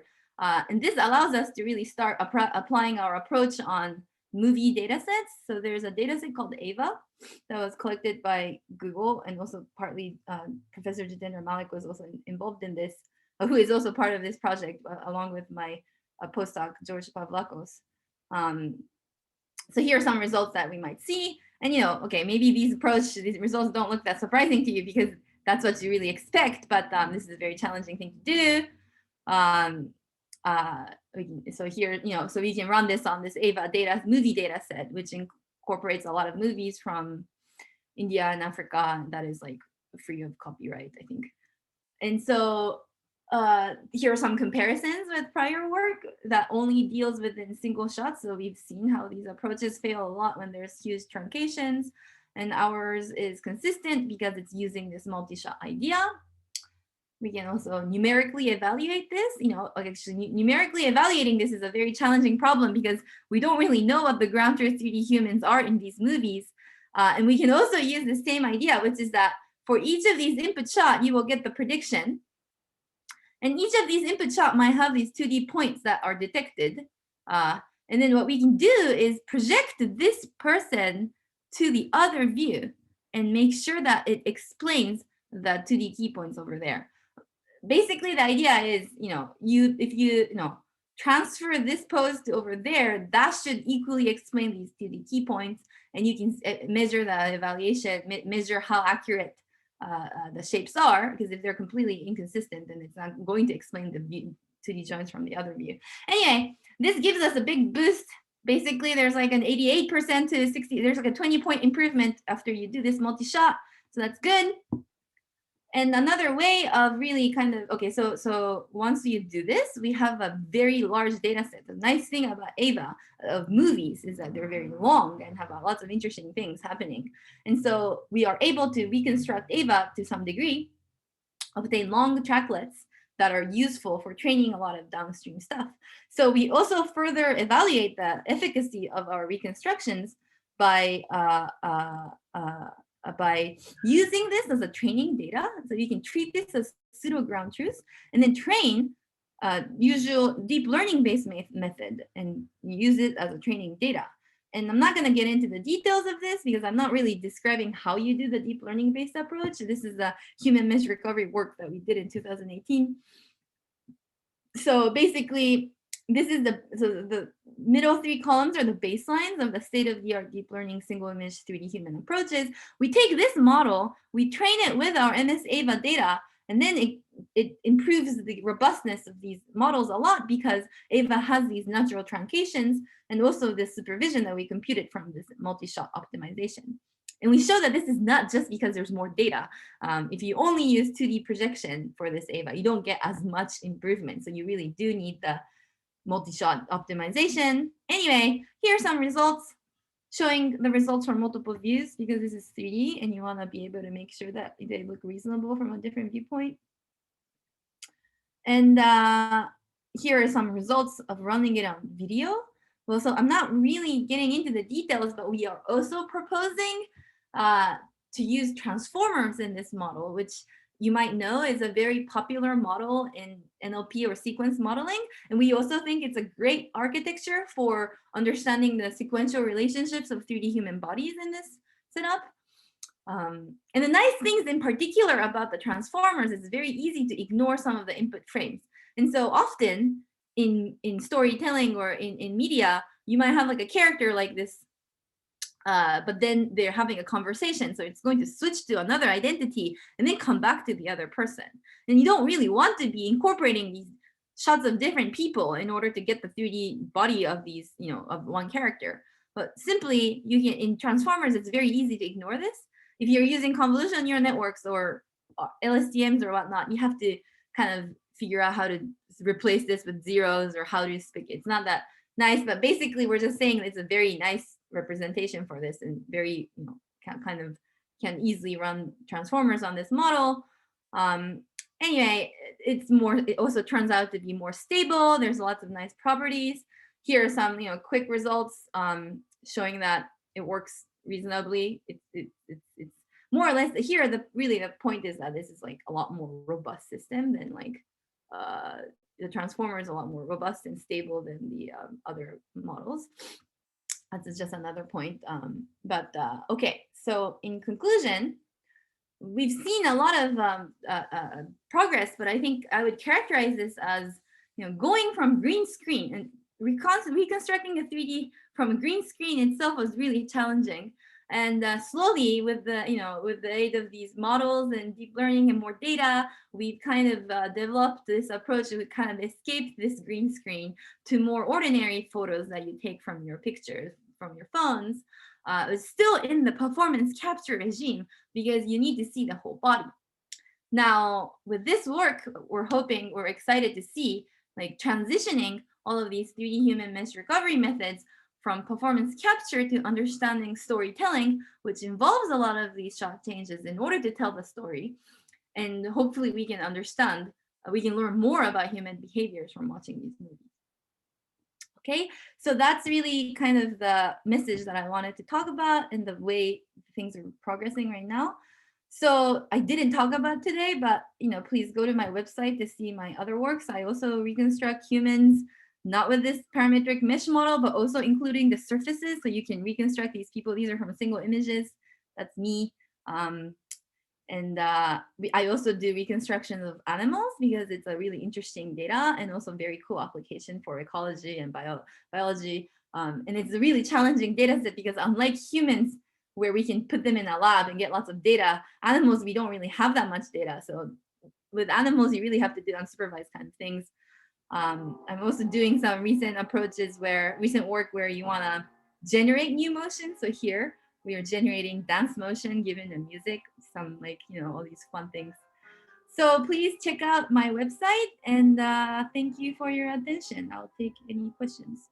Thank you, Angjoo. That was fantastic. Maybe I'll just read out the questions in case people are not looking at the Q&A frame. So from Manish Mukherjee, what frame rate are we able to get for mesh extraction from videos? Is there an open source project set up for this? Yeah, there are a couple. I mean, frame rate, you mean like, is this real time or not? I think. And I think the answer is it's not exactly real time yet, but like it's not, if it's a deep learning based approach, basically the time is how long does it take to run your ResNet. And these are open source around. So you can go to my website, find some of my papers on human mesh motion recovery. And there's also these recent approaches like Vive, which is like the state-of-the-art approach. So like, yeah, you can look at this work, which also comes with code, but the most state-of-the-art recent work is this approach from Vive from Michael Black, who used to be my supervisor's lab. And but obviously there's a lot of work to do, because it doesn't always work in these things. So it's getting there, but it exists. Okay. Also from Manish, is it possible to create a mesh of a face from a single shot frontal face, something like a mesh lab for human faces, and then overlay with lighting, like ray tracing?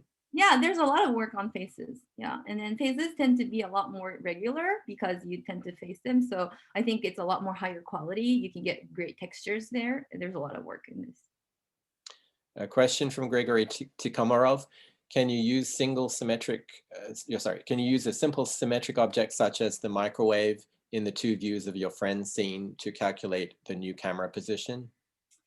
Yeah, like you could devise all, but okay, well, in this case, actually, you can't because there isn't microwave in this new shot. That's really the challenge, you move so much of the scene is new and not that much overlapping. And if they're overlapping, they look completely different because the viewpoint is very different. And so how do we know that this is looking at it? It really is from people. Yeah. From Gabe Mitnick, how do you deal with shot changes in a scene that are really from different takes with a bit of 3D discontinuity? Right. So we didn't really get into how we kind of figure out that these shots are smooth enough. Like, you might have a same scene, but like actually from a next day where it's very different. And so we have some kind of heuristics to only join them if the re-ID says it's the same people, and then like the temporal window is close enough. And we assume that if multiple shots are given in a smaller window, they're also the same scene. The last question from Albert Q. How can you use the mesh models for humans to facilitate adapting the framework to other movable objects or animals to ease off the labeling process? And how did the model deal with unknown camera poses for the multi-shot data in movies to infer geometry? Yeah, good question. I'm gonna go with the second question first, okay. Which is that how do you figure out the camera from this? Well, the thing is that this model also incorporates like the rotation, the global rotation, which is like the angle in which the human exists in the 3D world, and which you can also think about as a camera viewpoint. Because it's a fixed camera, things moving, or fixed thing and camera moving, right? And so if you figure out the motion of the camera, that will give the motion of the people that give you the camera. So these approaches that give you these mesh already gives you an estimate of the viewpoint.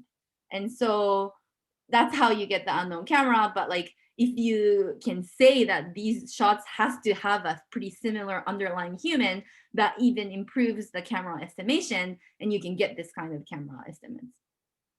Great. Okay. Thank you, Angjoo. All right, so we'll move on to the next speaker. It was awesome. I actually have to leave, so I'm going to hand it off to Jeff to introduce Stephanie. Yep. Stephanie Wang is up next. I'm here. Yep. Great. Thank you, John. All right. Thanks for carrying the ball. The first part. I will take over here and introduce the next speaker. Stephanie Wang is a PhD candidate in the Real-Time Intelligent Secure Explainable Systems Lab, known as the RISE Lab, advised by Professor Jan Stojka. She has her BS and Eng degrees from MIT and currently working concurrently as an engineer for the company Anyscale. Her talk today is titled Fault Tolerance in Ray, a General Purpose Distributed System. Please welcome Stephanie Wang. And Stephanie, we'll give you a 10-minute warning in the chat. That leaves you about 5 minutes to please wrap up, leaving then 5 more minutes for Q&A. Thank you. Cool, thank you. Yeah, let me just figure out how I can share my screen here. There you go. Can you see this okay? Yep, thank you. Cool, okay. Yeah, hi everyone, and welcome to BEARS. I'm Stephanie. I'm a PhD student in the RISE lab, and I'll be presenting some of our lab's work on building Ray, a general purpose distributed system for distributed execution.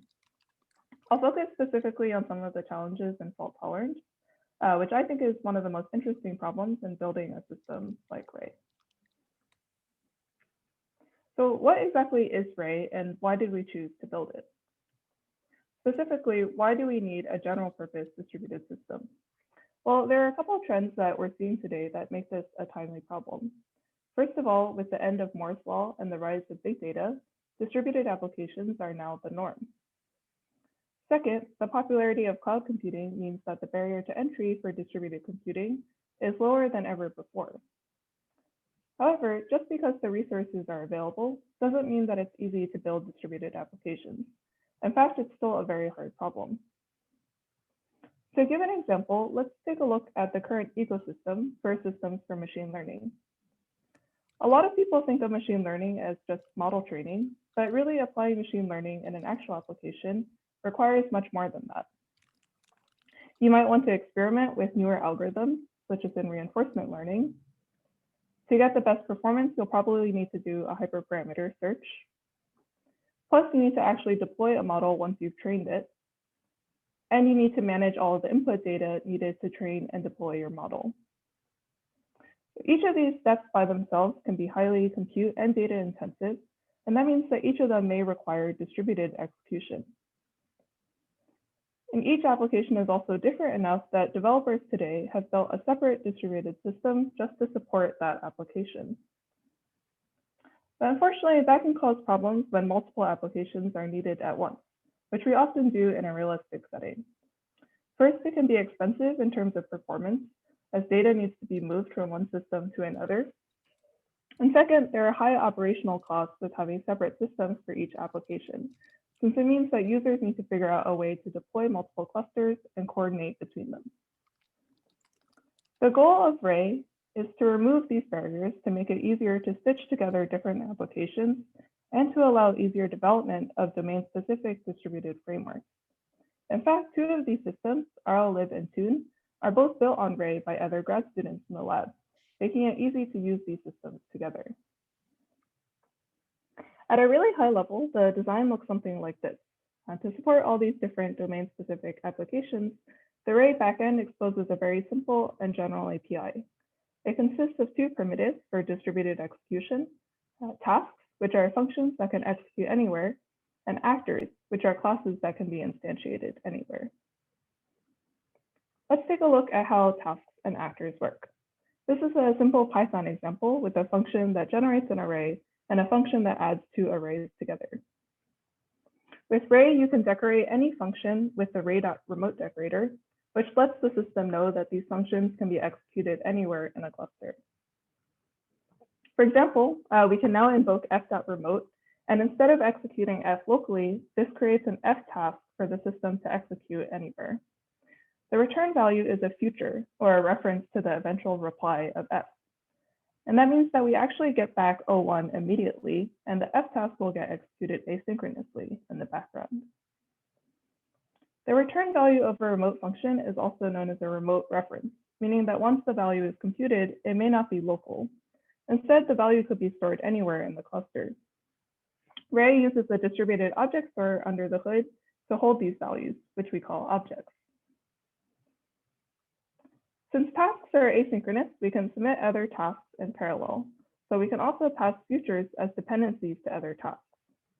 For example, we can pass the O1 and O2 futures to an add task before the F tasks finish executing. And finally, we can block and get the final result using the ray.get call. Actors work in a similar way, except with classes instead of functions. So the ray.remote decorator here means that the class can be instantiated on a remote node. And here I'm showing how you can create actors dynamically and call methods on the remote actor, again using futures to represent the return values. The main difference here is that now the methods are stateful. So why did we choose this particular interface? Futures and remote references are actually pretty common outside of Ray, but I think it's important to understand why we use them. So to do that, let's take a look at how the earlier program example would be executed, but this time without futures or remote references. This is essentially the RPC model, which is the standard today for building distributed applications in general. I'll walk through an example of how to execute this program with RPC to show what's missing for modern applications that might require parallelism and computing on large data. So our system will have a single client or a driver and two stateless workers that can execute requests or tasks. We'll begin by sending the first task to execute F on worker 1. And once the worker finishes the task, it'll send back the return value O1. We can do the same to compute O2 on worker 2. And then finally, we'll send O1 and O2 back to worker 2 to compute their sum. Now, obviously, this is a really naive way to execute the program, and we're not really taking advantage of the workers at all. The two problems here are that one, there's a lot of unnecessary data movement going on, and two, there's no parallelism in the execution. So next, I'll show how remote references and futures extend RPC and let the system manage these functionalities on behalf of the application. But first, let's look at data movement. The main issue before was that we had to copy O1 and O2 back to the caller just so that they could be copied into the add RPC. This can get very expensive if O1 and O2 are large enough. So there are actually many systems that get around this by using distributed memory. But after executing the first task, instead of sending O1 back to the caller, we can actually just store O1 in memory on the remote node and reply to the caller. We can do the same thing for the second task. And now when we call the add RPC, we can actually pass the objects by reference instead of by value. The add RPC still has to fetch O1, but we were able to save a lot of data copies because the caller no longer needs to keep all of the data local. Ideally, we also want the two F tasks to execute in parallel. Many RPC systems today allow this by using futures, so that another function can be invoked while a previous result is still pending. So in our example, instead of having to wait for the first F task to finish, the caller will immediately get back a future that it can use later on to get the value of O1. In the meantime, the caller can submit the other F task, which the system can now execute in parallel with the first. The caller can also pass the return futures into the add task before O1 and O2 have even been computed. Then as soon as the values are ready, the system will send the add task for execution. Ray combines futures and remote references into an interface that we call distributed futures. So now we can execute tasks in parallel, and the return futures also act as references to distributed memory. Meanwhile, Ray can optimize data movement and parallelism for the application. And like RPC, the interface is very general, supporting a wide variety of applications. However, we're still missing one critical functionality, and this is, of course, fault tolerance. What that means here is that anyone with a reference to a future should eventually be able to resolve the future to its value, even in the presence of failures. It turns out that there are two challenges in guaranteeing fault tolerance that are a direct result of the combination of remote references and futures. The first challenge is failure detection. So let's say that right before we send the add request, worker 1 dies and we lose O1. The problem is that with futures, the add request can actually get sent before we even know where O1 was supposed to appear. Then when worker 2 tries to fetch the value, it may not know that there was a failure. Now this leads to a decision problem. If an object value is not available yet, then each reference holder has to decide between two possibilities. Either the object is still being computed and the reference holder should just wait for the task to finish, or the task that was supposed to create the object failed. Unfortunately, if we decide incorrectly, we could end up hanging, waiting for an object that will never appear. So to solve this problem, we have to persist enough metadata during every task execution so that each reference holder can decide whether there was a failure. The second challenge is recovering from a failure. Let's say that right before we send the add request to worker 2, the worker fails. Then we'll lose that work, but that's okay as long as the functions are idempotent. The driver can just resend the add request to a different worker. However, because we're also using distributed memory, we might also lose in-memory objects that were stored on that node.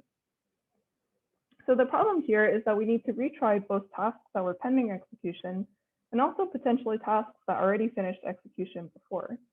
So this leads us to the second requirement, that we have to persist the object lineage, or the task graph that creates the object, during runtime. And that way, if there's a failure, we can use that information to decide which tasks to re-execute. To understand the system requirements, I'll use the simple application example. So we have task A, which calls task B, and then a second task C that depends on the object X returned by B. There are two requirements for failure handling. First, we have to make sure that C can detect if B fails, since it has a reference to X. And second, we have to make sure that we can re-execute B if X is lost from distributed memory. The challenge here will be to make sure that we can do this without impacting normal runtime performance. And there are two main existing approaches to this problem. One is to use a centralized master to persist all of the metadata that we need. And that makes it simple to achieve correctness, but it also comes at the cost of performance. So a natural reaction is to try for a decentralized approach instead. Unfortunately, a naive approach can make failure handling much more complicated because now the system state is distributed and the workers have to coordinate to handle failures. So our solution is a design concept that we call ownership. And this is the basis of the Ray architecture today. And it's a method for decentralization without complicating failure handling. The key insight is to assign each distributed feature an owner based on the program itself. The owner is the worker process that created the distributed feature by invoking a task. This way, we can keep failure handling simple because the object's owner essentially acts as a centralized master for that object. But unlike a traditional centralized master, we can also keep the runtime overhead low because all metadata rights are local. Okay, let's take a look at how this actually works. So in our architecture, we'll have several worker nodes that each host an object store process for distributed memory. The system metadata will be stored at the workers themselves and what we call an ownership table. This contains the ID of the object, the value, which is initially empty, the description of the task that creates the object in case we need to re-execute it later on, and the location where the task is going to execute so that we can detect a failure during execution. Now let's walk through the example application. So we'll start with task A on node 1, which submits B and C. To schedule B, we'll first write the future location of the task in our local ownership table. And this is just a local write, so it can happen very quickly. And next, we'll send B to node 2 for execution. Once B finishes, we can store the return value in distributed memory. And node 2 adds X to a global object directory. Next, worker 2 responds to X's owner. And now worker 1 will store a pointer to show that X is stored in distributed memory on node 2. Next, we'll show what happens during future resolution and show how the system handles failures. So we'll schedule C onto worker 3 through the same process as B. But this time, C also has a reference to B's return value. So it also gets the address of X's owner. We'll see later on how this is used during failure handling. So let's suppose that node 2 fails while worker 3 is trying to resolve its reference to X. Then worker 3 will see that there are no valid locations for X, but as a reference holder, worker 3 actually doesn't have to do anything at all. Instead, we'll leave it to X's owner to detect the failure. X's owner can recover the object by re-executing its lineage. So in this case, this just means waiting for a suitable node to appear and then rescheduling B onto the new node. So now let's take a look at the system in action. So here's an application built on Ray that performs real-time video stabilization, which is a pretty challenging problem because it's very latency sensitive. Here, we're going to measure the latency of each frame. And as you can see, the centralized architecture has a significant tail compared to ownership. When a worker fails, the ownership can recover quickly through re-execution. Here's a recording of that live video application just running on my laptop. So on the left-hand side is the original video, and the right-hand side is the stabilized version. After a few seconds, we'll inject a failure, and you can see that the video pauses, but the system is able to recover from the failure quickly, and the video continues.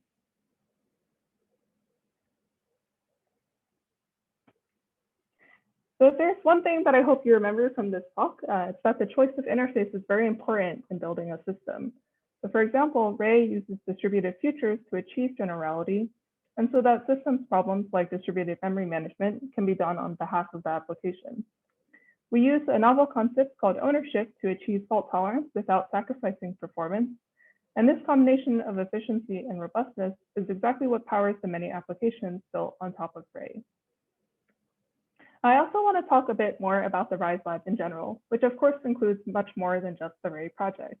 The mission of the RISE Lab is to develop open source platforms, tools, and algorithms for real-time intelligent decisions on live data, which are also secure and explainable.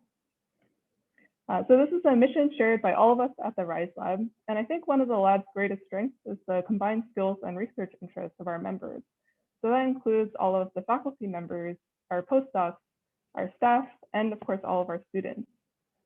Many of our projects are only possible because of the collaboration of our researchers. So just to give a sense of the breadth of the projects that we work on, here's a high-level diagram of different parts of the RISE stack. Each of these boxes is a system in itself, and many require other areas of expertise as well. So for example, our research projects span areas including distributed systems, databases, security, and machine learning applications and theory. And most, if not all of these projects are student-driven. So for example, these projects that were built on top of Ray itself that I touched on earlier, each of these is actually driven primarily by grad students in the lab. And a common theme of these and other projects in the lab is that they are all open source, meaning that they can be used by people outside of the lab. And these users often include other researchers at Berkeley, as well as folks from industry. So unfortunately, I don't have nearly enough time to go into detail on the different projects in the lab, but I encourage you to check out our open poster session later today at 1 p.m. Pacific time. Thanks for listening, and I am happy to take any questions. Okay, thank you very much. Fantastic talk, Stephanie. We're a little short on time. We'll just take one question. We just have time for one question. Can you see it, or would you like me to read it to you? Yeah, could you read it to me? Sure. This is from Josh Bloom. Are there Ray native abstractions for large data sets like Dask's data frame with pandas-like API? Yeah, that's a great question. Actually, right now, I'm actively working on some integrations with Ray for data processing. So you can check out the Ray docs for more information on this, but we actually have an integration for Dask. So you can write Dask programs and then run them with Ray. And right now, we're actively focusing on improving large-scale support for distributed data processing. Okay, well, there's 1 minute left, so maybe you could take a whack at a brief answer to Professor Messerschmidt. Do you have an idea of who would provision the Ray infrastructure in the real world? Yeah, I think definitely that's like a whole other topic, actually, is like how do you deploy cloud systems? I think actually that's some of that work is being tackled by the company AnyScale that I'm working at as well. But there's also work in the lab just generally about how you deploy and manage cloud systems. So like one line of work that might be interesting to look into is serverless frameworks.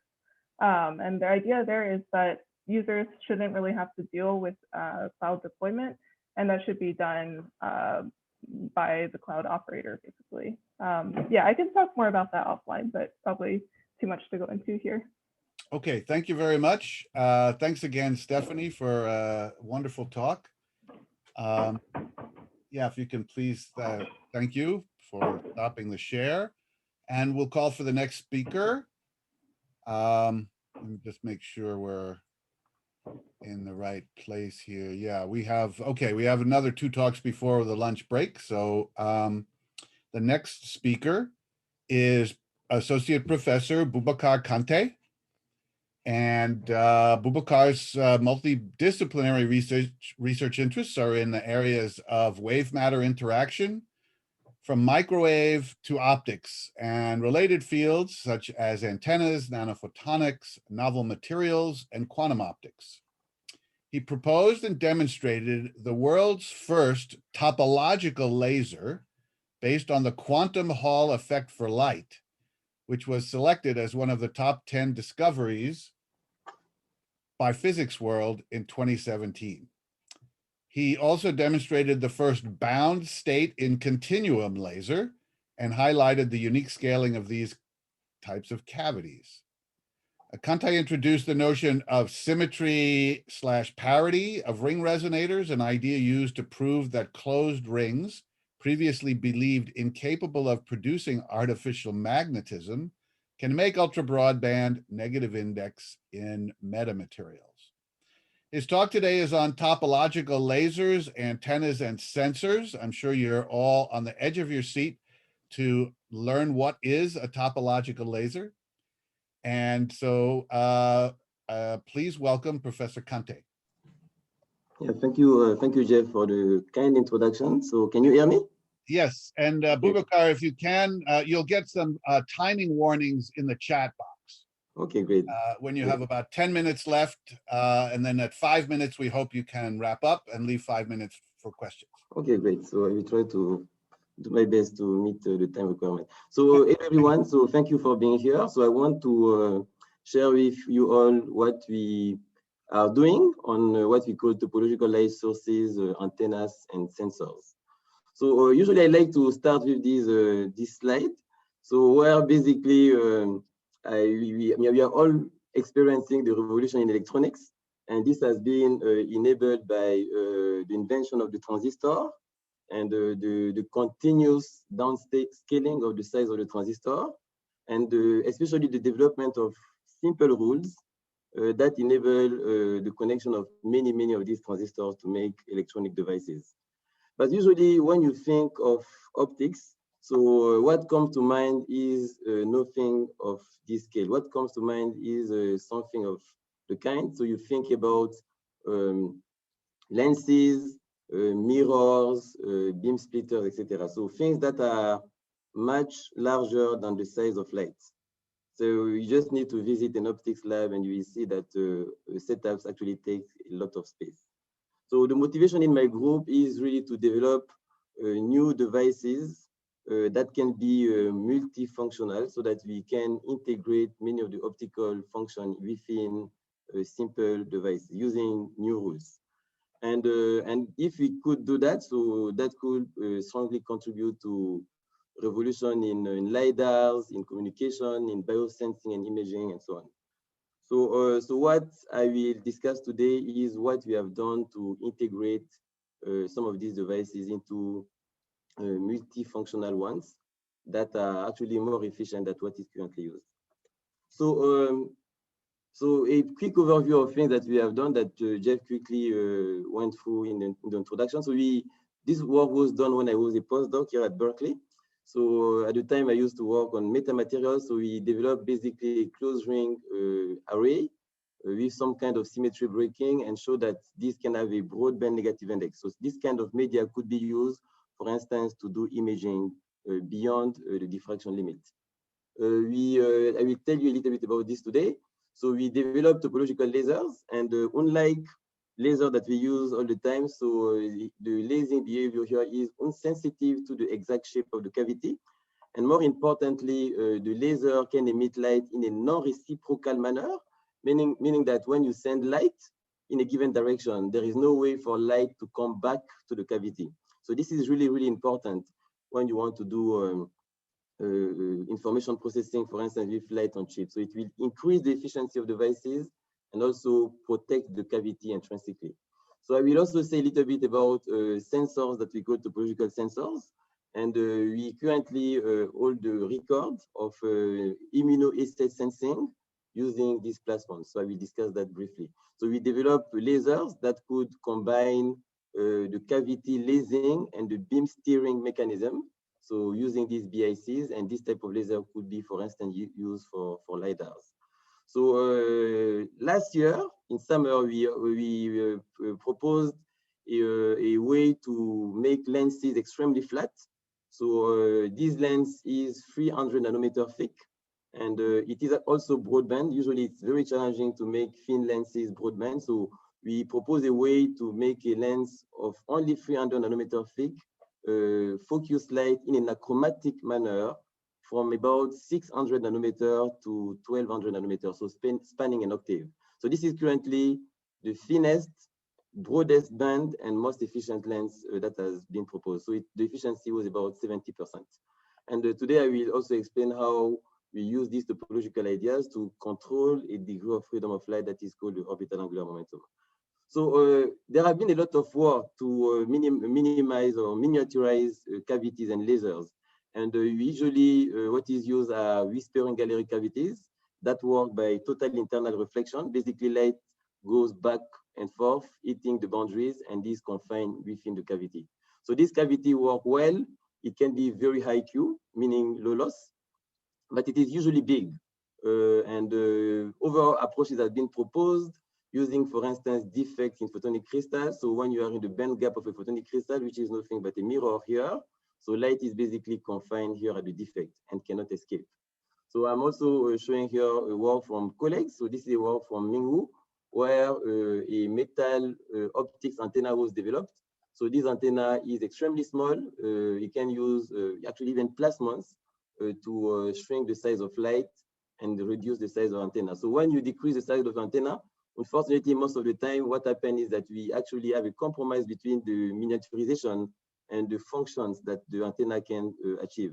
So when we shrink the size, usually we lose control over the directionality or things like that. Another work here from Hsing that directly grows some of these lasers on silicon for integration with electronic in the future. Actually, sorry. So a quick introduction on topology. So I'm showing here a donut and an orange. So these two are topologically distinct. So the orange has 0 hole and the donut has 1 hole. So in order to move from the shape of the donut, of the orange to the donut, you need to punch a hole. And punching a hole means doing a topological transition. So here the topology is called the genus number. It's basically the number of holes. So we also know about electrical and conductors and insulators. So insulators have a band gap, so they do not conduct electricity, and conductors do. So it turns out that there are actually several types of insulators. For instance, imagine you take a 2D gas of electrons and you magnetize it. So when you apply a strong magnetic field, so the electrons go in closed orbits, and there is actually no net transport of current through the surface.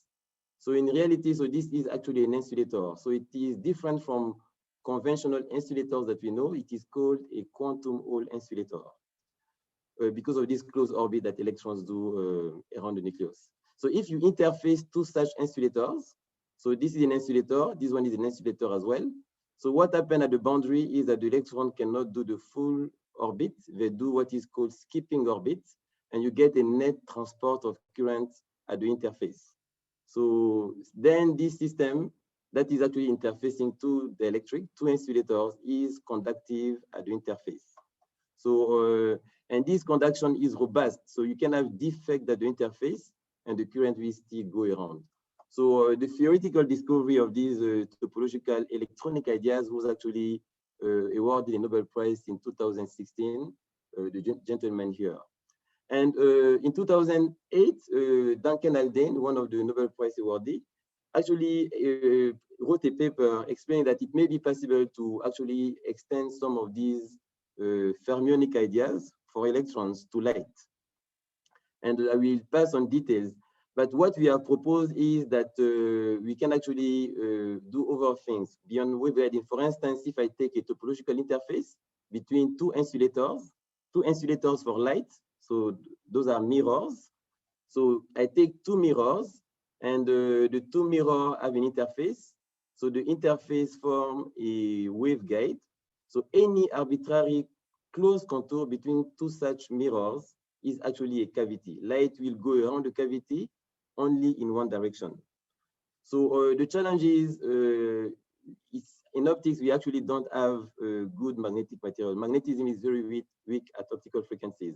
So it was not clear how these non-trivial mirrors can be constructed. So we have mirrors, band gap or natural mirrors, metals, but how do we construct a mirror that is non-trivial? Basically the donut for light in optics. So if we could construct such a cavity, so it would be really interesting because the exact shape of the cavity would not matter because the cavity is topological. So I could move from this shape to this one. Light is again confined only at the interface. So what we proposed is to use an heterostructure that is made of a free-file semiconductor that is bonded on a garnet-based material, a yttrium iron garnet, a magnetic material. And these hybrid systems support hybrid modes, and you can develop photonic structures on this platform exhibiting various dispersion. For instance, this is a photonic crystal that has a broad band gap, a region where light cannot propagate. So this is a mirror for light within this frequency range, around 1.5 micron telecom frequency. So this mirror, we have shown this mirror is trivial, and we could also design another mirror that is not trivial, that has a narrow band gap in which light cannot propagate as well. So this mirror would be the donut, the orange, and this one would be the donut.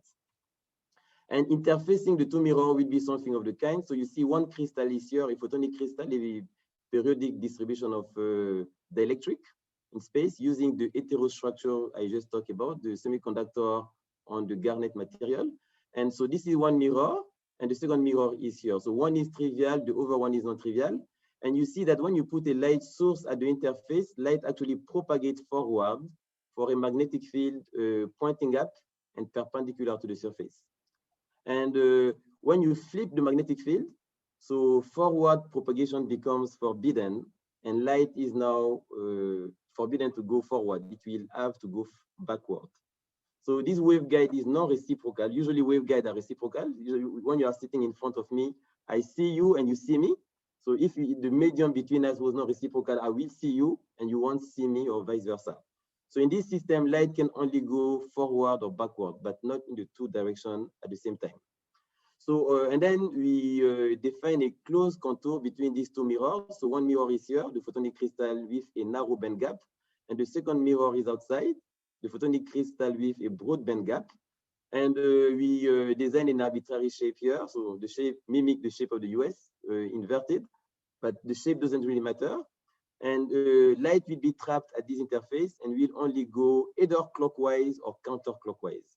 For example, if light goes counterclockwise, okay, and by coupling this cavity to a waveguide that you see here at the bottom, so light will be coupled to the right exit of the waveguide. And by flipping the magnetic field that is here, the external magnetic field, so you will flip the direction of propagation of light. So instead of going counterclockwise, it will go clockwise now. And when it goes clockwise, it will be excited and sent to the left output of the waveguide. So you can control the port to which light will be coupled. Stimulated emission from this cavity will be coupled just with the external control. It is basically an optical switch. So, and a switch that can directly send coherent light to a pre-selected output. So to prove that we did experiment on that. So this is a scanning electron microscope image of the cavity that we fabricated. And when there is no magnetic field, so there is basically no mirror at the center. So there is no mirror, then you have no cavity here at the edge. So, and you mostly collect spontaneous emission out of the surface. And when you turn on the magnetic field, so the center now becomes a mirror, and light actually is confined at the edge. And to prove that it is only going one way, so we collected light both at these outputs and at this output here. And we proved that we have an isolation ratio between the two outputs of about 10 decibel. So we say that these cavities were topological. So you see here that the exact shape of the cavity is not important. So we have cavity 1, cavity 2, and cavity 3 with weird shapes, and it works. So, and this is the first time that in optics you have a cavity or a laser that is actually independent of the shape. Usually you change slightly the fabrication or the shape of the cavity and it doesn't work. And I think the surprise in this work was that the assumption was that actually magnetism could not work at optical frequencies. And we have shown that it is actually possible to implement the quantum Hall effect for light. So I think mostly probably for this surprise, this work was selected as one of the top 10 discoveries by Physics World in 2017. So recently we have pursued work on this platform. And we know that light has different degrees of freedom. For example, the frequency. So we use the frequency to communicate with our cell phones, for instance. And we can, of course, use arbitrary frequencies. For your particular application, a given frequency band will be allocated to you. You can also use the polarization. So the polarization will double the communication rate. You can use either horizontal or vertical. That is also used, for example, in 3D movies to send you more information and give you the illusion of depth when you look at a screen. So there is another degree of freedom of light that is not very well known. That is called the orbital angular momentum. It was only discovered in '92. And what we have shown is that we could use these orbital angular momentum and actually generate them uniquely with the platform that we proposed. So the orbital angular momentum, it is an orbital degree of freedom. So it can be generated with this edge state using the platform that I'm presenting here on this system. So the idea is actually very simple. So imagine you take two mirrors again, the donut and the orange. So this is one mirror, the gray, it is the trivial mirror, and the non-trivial mirror is the green. And light, as I just said before, will go at the interface of the two mirrors. So now you design this edge state so that it sits above light cone. So this is just a technical way to say that when light goes around the mirror, it can leak some of its energy outside the chip. So light does not stay in the chip, light can be emitted out. So that's why I call it an antenna. So this is not only for on chip, this is actually for out of chip communication. I want light to go out. So because when light goes around, there is a phase offset between light at this point and at this point. The sum of all the light leaked from different points in this ring is actually to form a vortex beam in the far field. That vortex beam has an orbital angular momentum, and the orbital angular momentum is a basis that is infinite. So you can have OEM of 1, 2, 3, 4, any integer. So it is an unbounded basis. So it gives you an infinite number of degrees of freedom to multiplex communication, for instance. So, so now this platform is interesting because I can generate arbitrary OEM, arbitrary topological charges for my far field. And how do I do that? I just scale the ring because the topological charge is the number of wavelengths of light as it propagates around this ring. So another interesting idea is that now that I can generate this OEM from these topological antennas, rings. So again, the center, let's say, is mirror, is the donut. And then you have the orange. And then I can put the donut, the orange, the donut, the orange, etc. So I can repeat this interface and I have as many interfaces as I want. And each interface is an antenna. And I can make the antenna layer, the Q factor is large enough. So, and each antenna will emit light with a given topological charge, a given orbital angular momentum. And that those are basically multiplex orbital angular momenta. So they all can be used to communicate, even if all the beams are at the same frequency. So these beams are spatially orthogonal, so they will not talk to each other. So, so we proposed this idea and actually fabricated these topological cavities. So this is one of them. This is a topological ring that will emit orbital angular momentum 1, and we can multiplex them. So here I will have one beam here, orbital angular momentum 1. We will have another beam here, orbital angular momentum 2, and at another interface we will have orbital angular momentum 3. And you can repeat this as many times as you want. Again, at the center here, the orange, the donut, the orange, the donut, etc. So each interface is the cavity. So we have performed experiment on those. So this is what theory predicts. So those are the fabricated devices. I call them topological ring or quantum Hall rings. Ring 1, ring 2, ring 3, and the superposition of the 3 rings, which is the superposition of the 3 antennas.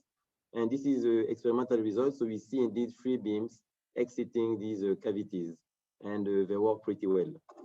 So I think this is exciting because now I think this is the first time we can generate arbitrary values of the orbital angular momentum. Usually, if you want to do that, you need to use a pretty bulky optical device that is called a phase plate. And the larger the topological charge you want to emit, the bigger the phase plate, and the more difficult the manufacturing of the phase plate, because the phase plate the resolution of fabrication has to be better when you want to generate large quantum numbers, large topological charges. With this approach, for a given resolution in fabrication, I can generate all OEM. So I don't need to improve my resolution to generate larger values of the topological charge. So I think that was exciting, and this paper will be published in few weeks or few months. So I want to switch gear a little bit. I also promised to tell you a little bit about sensors. So sensors are important, and we use them all the time when you go to the doctor to test an analyte in your blood, etc. And usually we like to use resonances to detect, because resonances are where the response of systems is enhanced. I like to give an example usually to my students. I say that in the 1980s in France, there was actually a bridge that collapsed because a battalion of French soldiers were doing a parade on the bridge. So the bridge was not very well designed. So when we are doing the parade, basically the movement that the soldiers were doing on the bridge coincided with a resonance of the bridge, a mechanical resonance here, and the bridge oscillated, and about 200 soldiers were killed due to that. So this is just to illustrate the fact that the response of system is usually enhanced around resonances. So in optics, we also make resonances using nano antennas, for example, and these resonances have some real part of the frequency, which is the resonance frequency. They also have some loss rates, the rate at which the energy is lost. So that resonance can be represented in a complex plane of this kind. So, and there is sometimes two of the resonance can become exactly the same. So meaning that they have exactly the same resonance frequency, but exactly the same loss rate as well. So this is not, it doesn't happen all the time. It's very hard to implement. So, but when this happens, it is called an exceptional point. So the order of the exceptional point is the number of resonances that overlap. So here I have two resonances, the red and the black. So this is called an exceptional point of order 2. So why those are interesting? Because I just gave the example of the French soldier on the bridge. So when you have at an exceptional point, the response of the system is further enhanced. So meaning that the system will actually be more sensitive if you want to use it as a detector. So a complex, so here I have a vertical axis, which is the frequency. And then here I have two horizontal axes, one axis here and another axis here. So, and I have two modes. Those are actually real data from calculation. So the sheets represent two modes, and at the point here, the bright point, this is the exceptional point, because at this point, the two sheets overlap. So we have fabricated nano antennas that can do something of the kind. So we coupled two nano antennas. So the antenna has about 300 nanometers in length. So I will not go to all details, but this is a multi-layer electron beam lithography. So you see here a cut of the system, nano antenna 1 and nano antenna 2. And the two parameters that we use are the shift, the offset, spatial offset of the antenna, and the periodicity of the antenna perpendicular to the dipole moment of the antenna, this PY. And in this parameter space, we have shown that we can actually reach exceptional points. So one is here, they are here. But this only happens if the antenna are spatially offset. And very interesting, again, because when I perturb my resonance, so with a normal antenna, the resonance will shift proportional to the perturbation in blue. But when I have an exceptional point, the resonance will shift as the square root of the perturbation. Of course, for small perturbation, the square root of x is larger than x. So you will have an enhanced response from an exceptional point sensor if you use these plasmonic antennas. So we actually propose this with a notion that we call complex hybridization. So usually when two nano antenna coupled, the mode hybridize, so you get a symmetric mode with field oscillating in phase here, and then an anti-symmetric mode with the opposites oscillating out of phase. So in this system, when the antenna are of the same size, so you get resonance crossing, but the loss rate of these antennas are very different. So they never can reach an exceptional point, because remember, for an exceptional point, you need to have the same loss rate as well. So, and we have shown that when we actually hybridize the tuned antennas, we can reach these exceptional points where hybridization happen both for the frequency and for the loss rate. So we implemented those, fabricated the device, and especially did sensing as well. So the sensing that we did is that on the array, we attach IgG, which is anti-immunoglobulin G. It is the most abundant immunoglobulin isotype in human serum. So we functionalize this metallic nano antenna with IgG of various concentration. And the goal is to detect the smallest possible concentration. Remember, when you go to the doctor, for example, they take your blood and they ask you to go home and they send you the result in few days. So the reason is that they need the analyte in your blood to develop or to multiply so that it reaches a concentration that can be detected. So if we can detect a smaller concentration of an analyte, so you will get your result faster. So the result can be given to you within minutes or within hours instead of days. So, so we functionalize the plasmonic antenna here with IgG of various concentration from about 1500 attomolar to 30 attomolar. And what we have observed is that when we use an exceptional point sensor, and the other one we call it diabolic point, meaning not exceptional point. So indeed, we saw that it scales as a square root, and we are able to detect concentration as small as about 50 attomolar. So using these plasmonic arrays, so plasmonics is usually good for sensing because these antennas localize the electromagnetic field close to, in their vicinity. So we actually improve the current record of immunoassay sensing with plasmons by a factor of 267. So the molecular weight that we detected is more than 2 orders of magnitude better than what was detected previously. So I think we are really excited by this and are looking forward to still pushing this with other ideas that we'll investigate in the future. So I would like to take some time for questions. So, but very importantly, let me thank my group members. So some of the group members are here.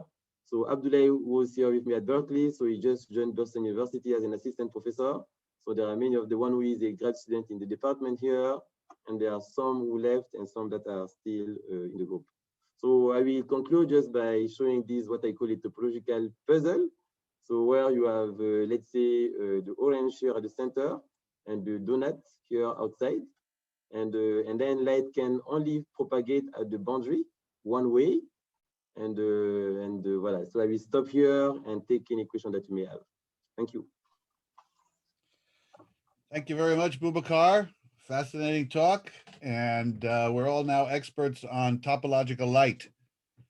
So we have just a couple of minutes, but there's only one question in the chat there. And the question is from Sarah Moradian. Is there a way to create multiplexed OAM modes? Yes, and this is exactly what we did. So let me just go back. So, so for instance, so topology, so OEM modes are usually topological as well because it is characterized by an invariant here that is L, an integer. So the integer just say how many times light goes around its axis in one wavelength as the beam propagates. So we usually call this topological light. So what we have shown in this work is that if you use a topological nanostructure, you can actually generate topological light in a unique way. So, so one of the beam, for instance, if I take the smaller rings here, when light goes inside in one direction, it creates this vortex beam 1 with topological charge L1. So that's one OEM mode.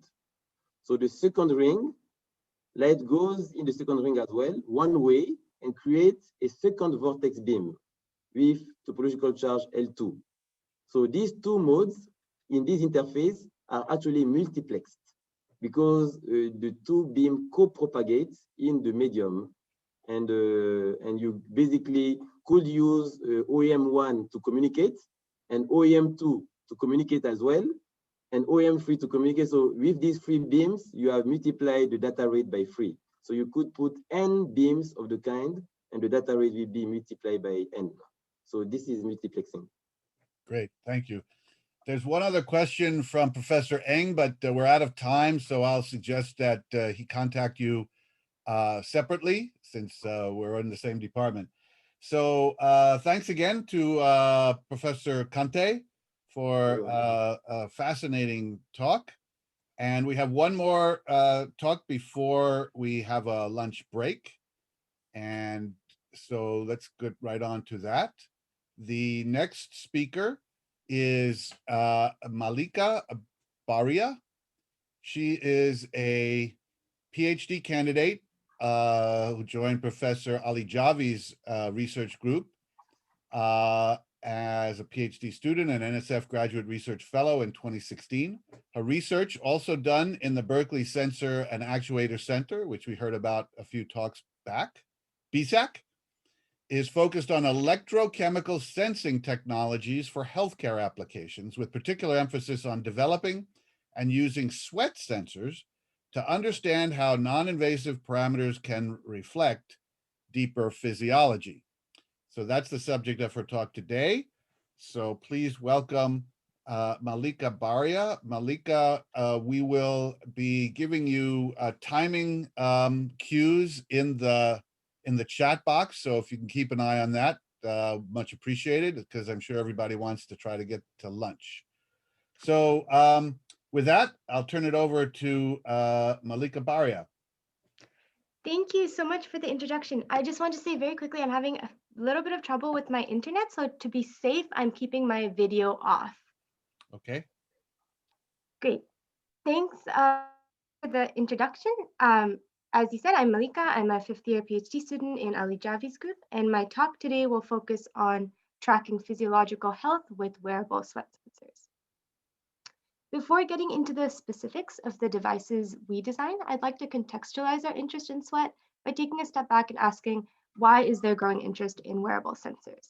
And the answer is that there are many limitations to how we conventionally perform diagnostics and health monitoring. Traditionally, health checkups are sporadic, expensive, and require trained specialists to collect and analyze blood samples. You'd likely have to wait some time before you got your results back, and the information you get is really discrete. It's a single snapshot of the state of your body at the time that that blood sample was taken.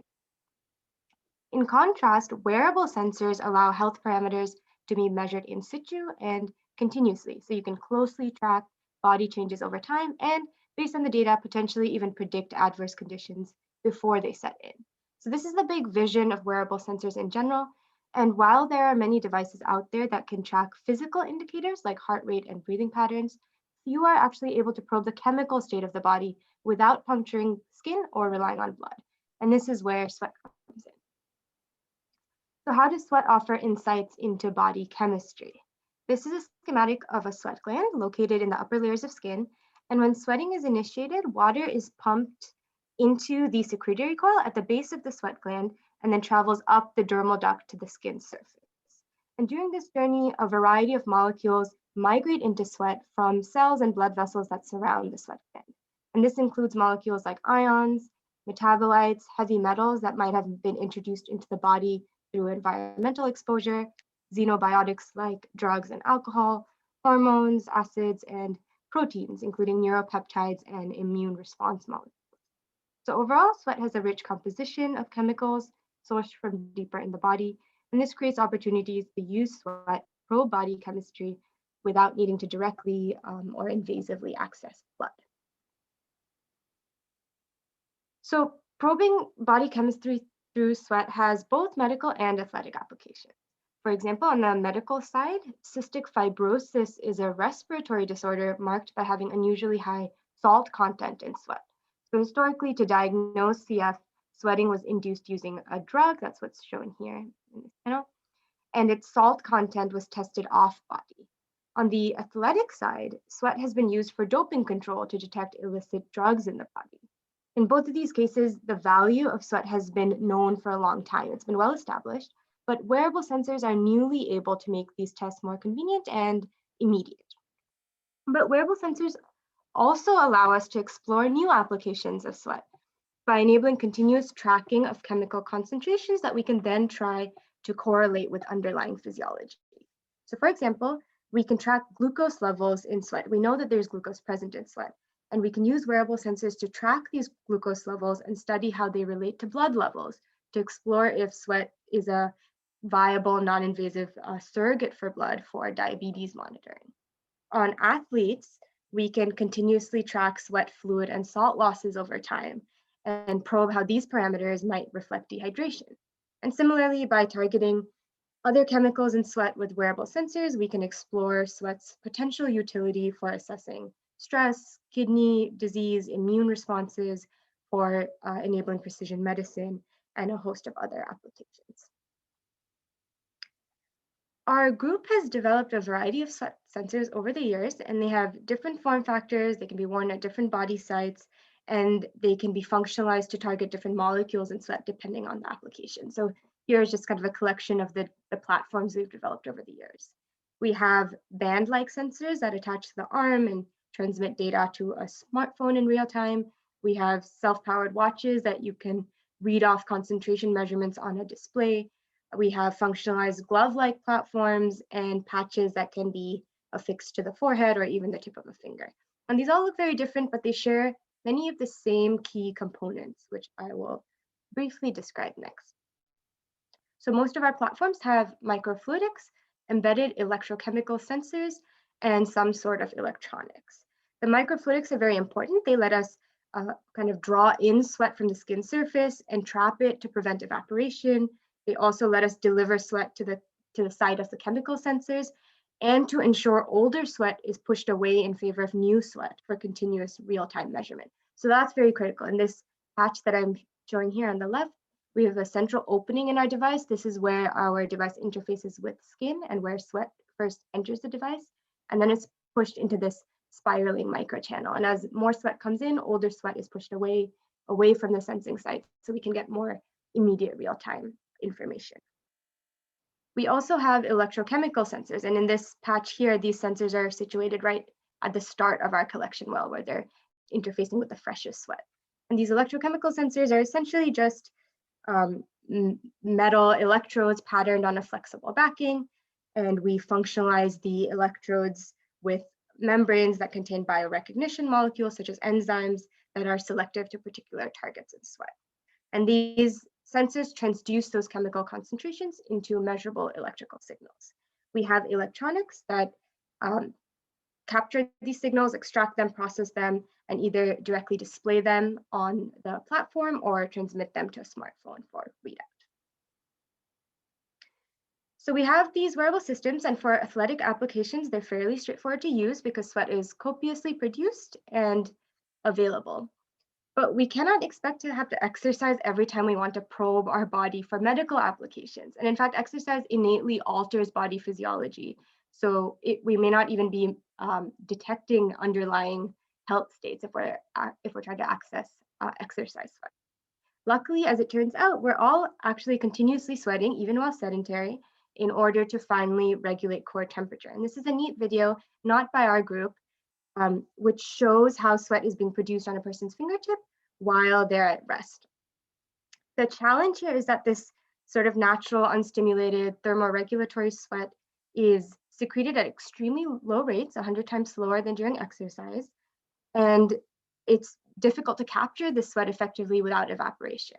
So what we've been working on recently is developing platforms that can collect and analyze these small sweat volumes at rest by targeting regions of the body with high sweat gland densities and by using materials and microfluidics to minimize evaporation and rapidly draw sweat into our devices.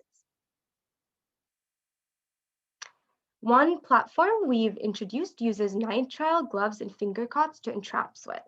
And this idea really stems from our experiences in lab. When we peeled off our lab gloves, you could visibly see sweat retention due to nitrile limiting evaporation and because of the high sweat gland densities on the surfaces of the hand. So here on the left, we've dyed individual sweat glands blue on surfaces of the hand and to visualize them. And you can really see how densely packed they are on these surfaces, multiple factors, higher densities than at other body sites. So these nitrile gloves let us accumulate hundreds of microliters of resting sweat within 30 minutes because of these high sweat gland density regions and because we're minimizing evaporation. And this is all happening at rest. So we don't need to exercise to actually generate these relatively high volumes of sweat.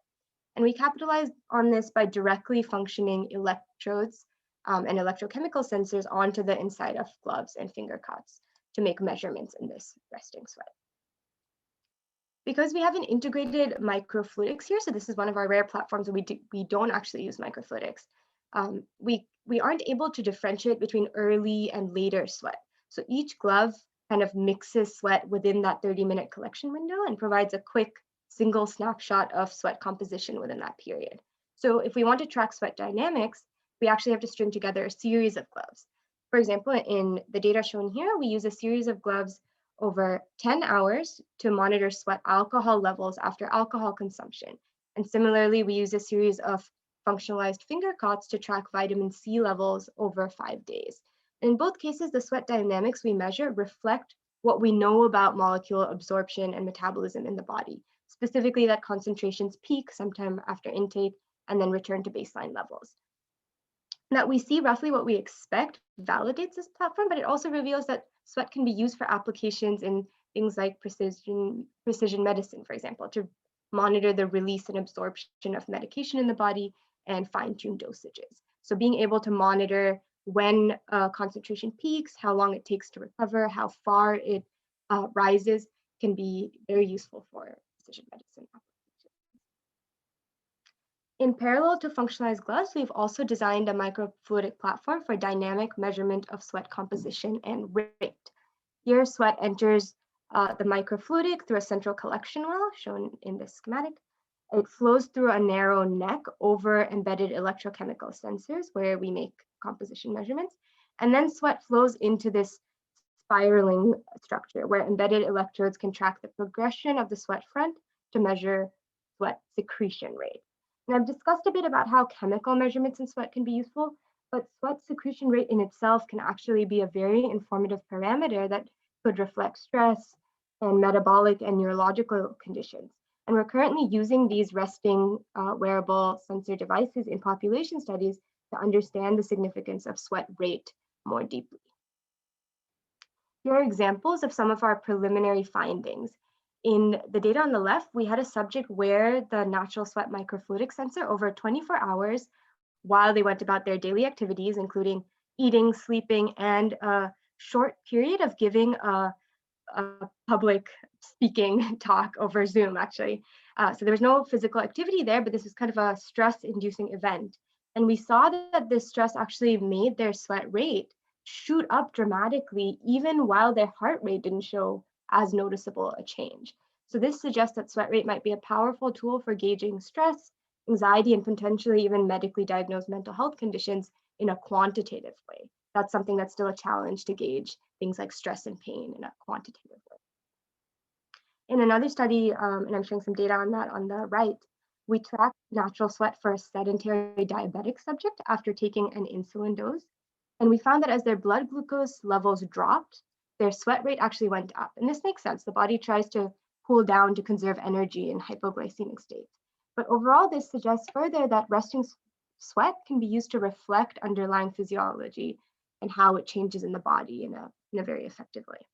So these are preliminary results. We have to do more subject studies, but a large part of our focus going forward is to do this. It's not just to develop the systems to make these measurements, but really to deploy our sensors in these kinds of population studies to identify correlations between sweat parameters and health state.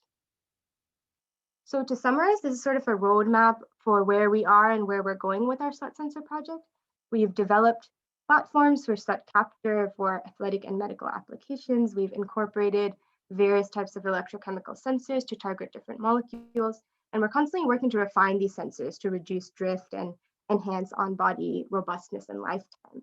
And we're also working with collaborators to mass produce these sensors using roll-to-roll printing and processing techniques similar to what's used to commercially produce newspapers, for example. And this lets us produce our sensors in sufficient volume and with high enough yield to support our correlation studies. And these studies, we hope, will help carve out further applications of sweat sensing to better understand what sweat is telling us about the state of the body and help us work towards this overarching goal of enabling sweat-based health monitoring outside of the lab for real-world use. Thank you, and I can take questions.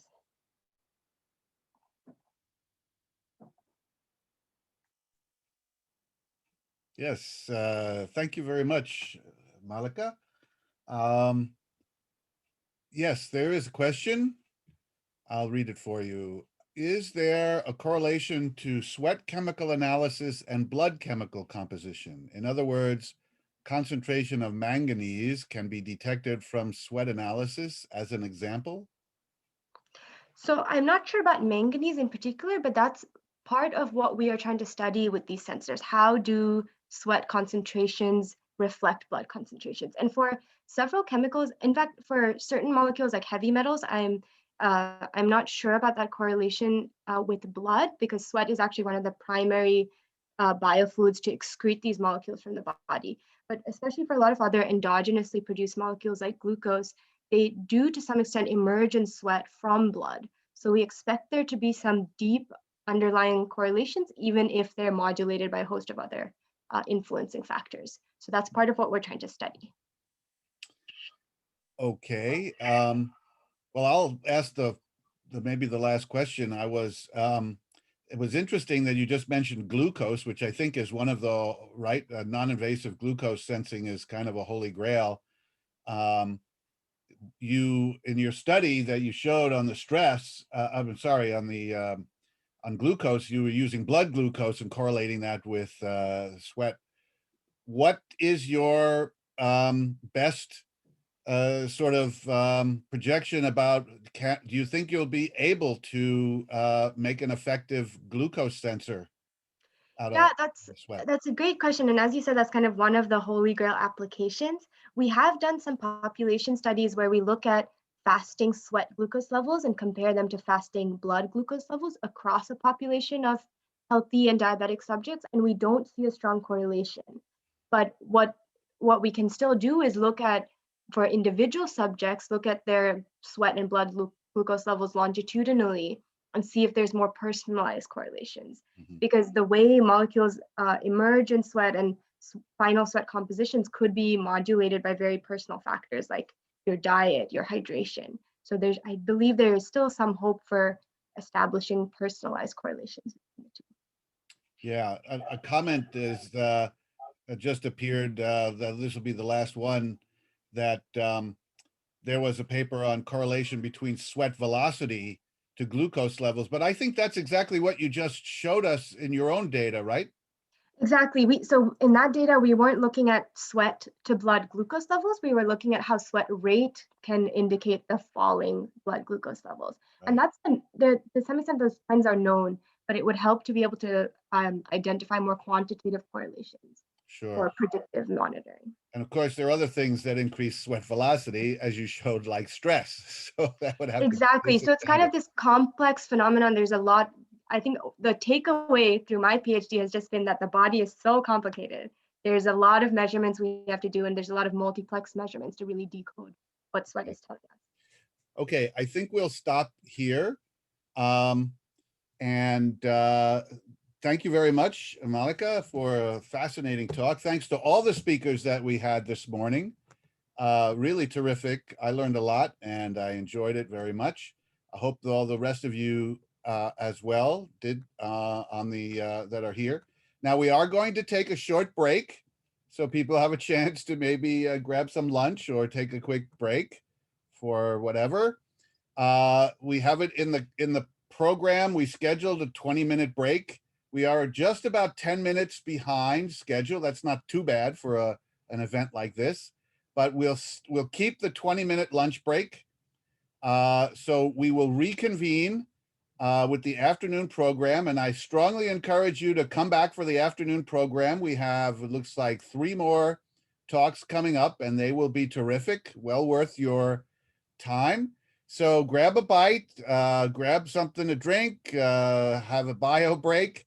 Please come back at 12:30 when we will restart with the final part of the program.